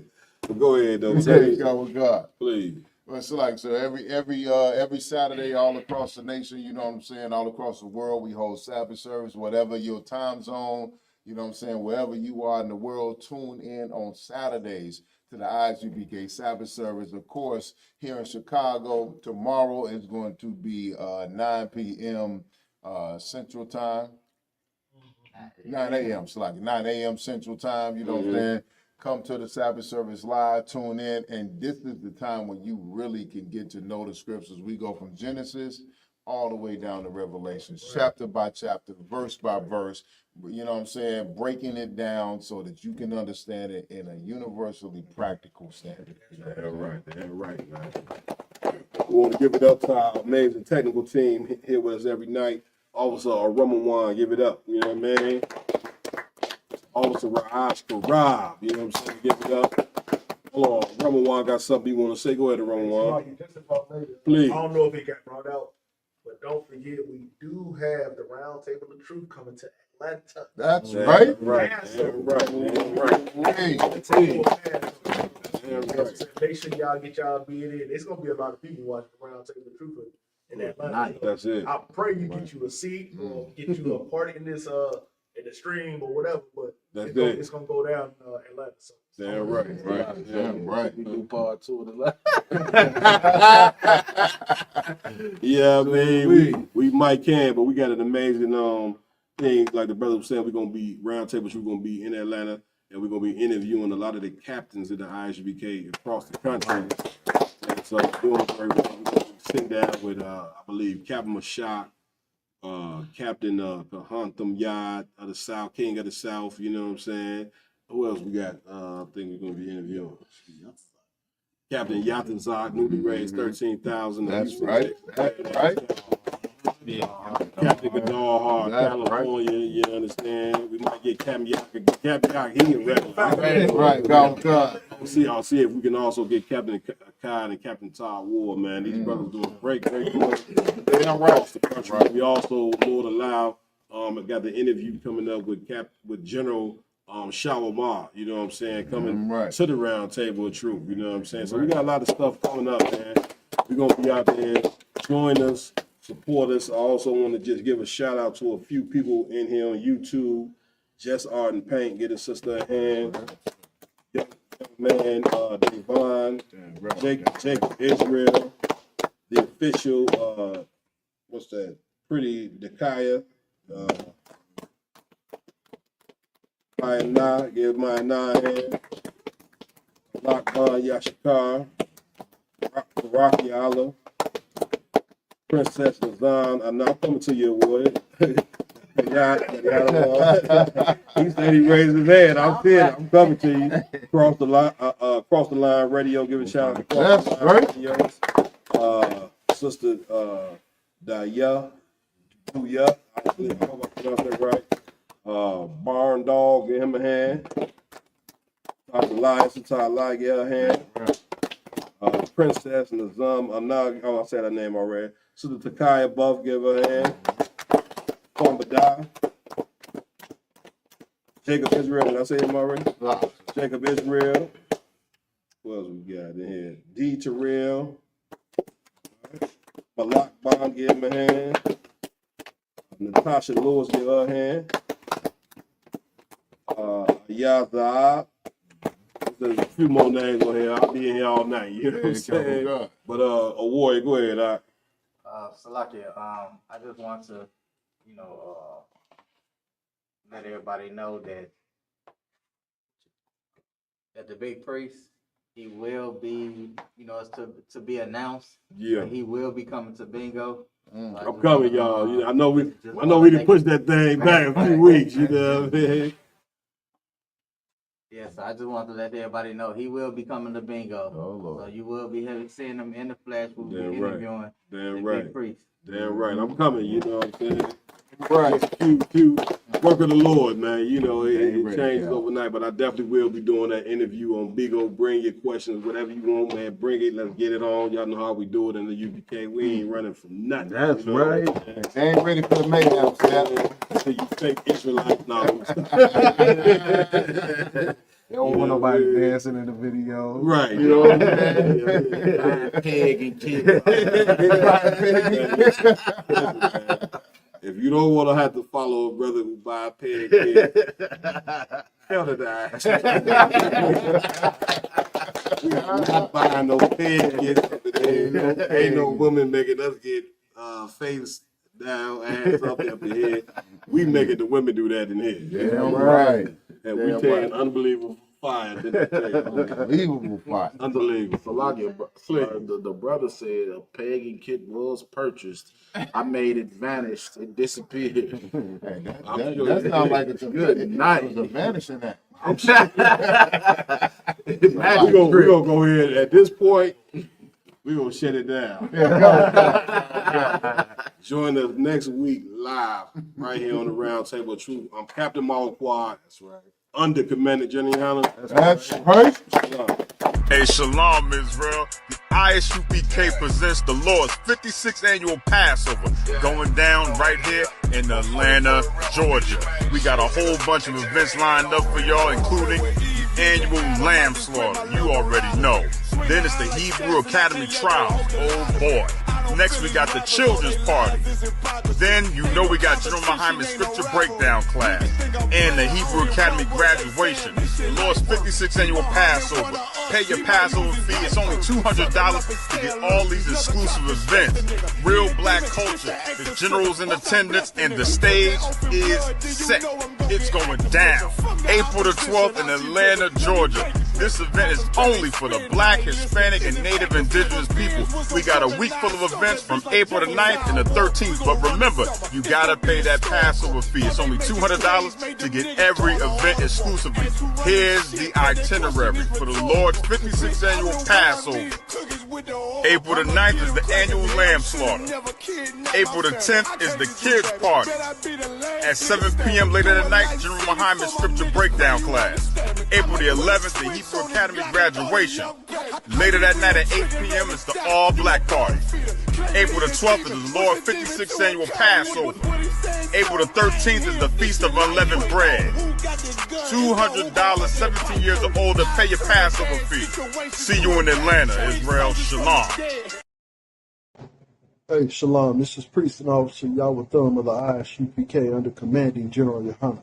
Tune in with me every Wednesday night from 7 to 9 p.m. for the Biblical Law class in Dayton, Ohio. Shalom. The Spirit itself bear witness with my spirit that we are the children of God. That's why we all black, booty, ready for war like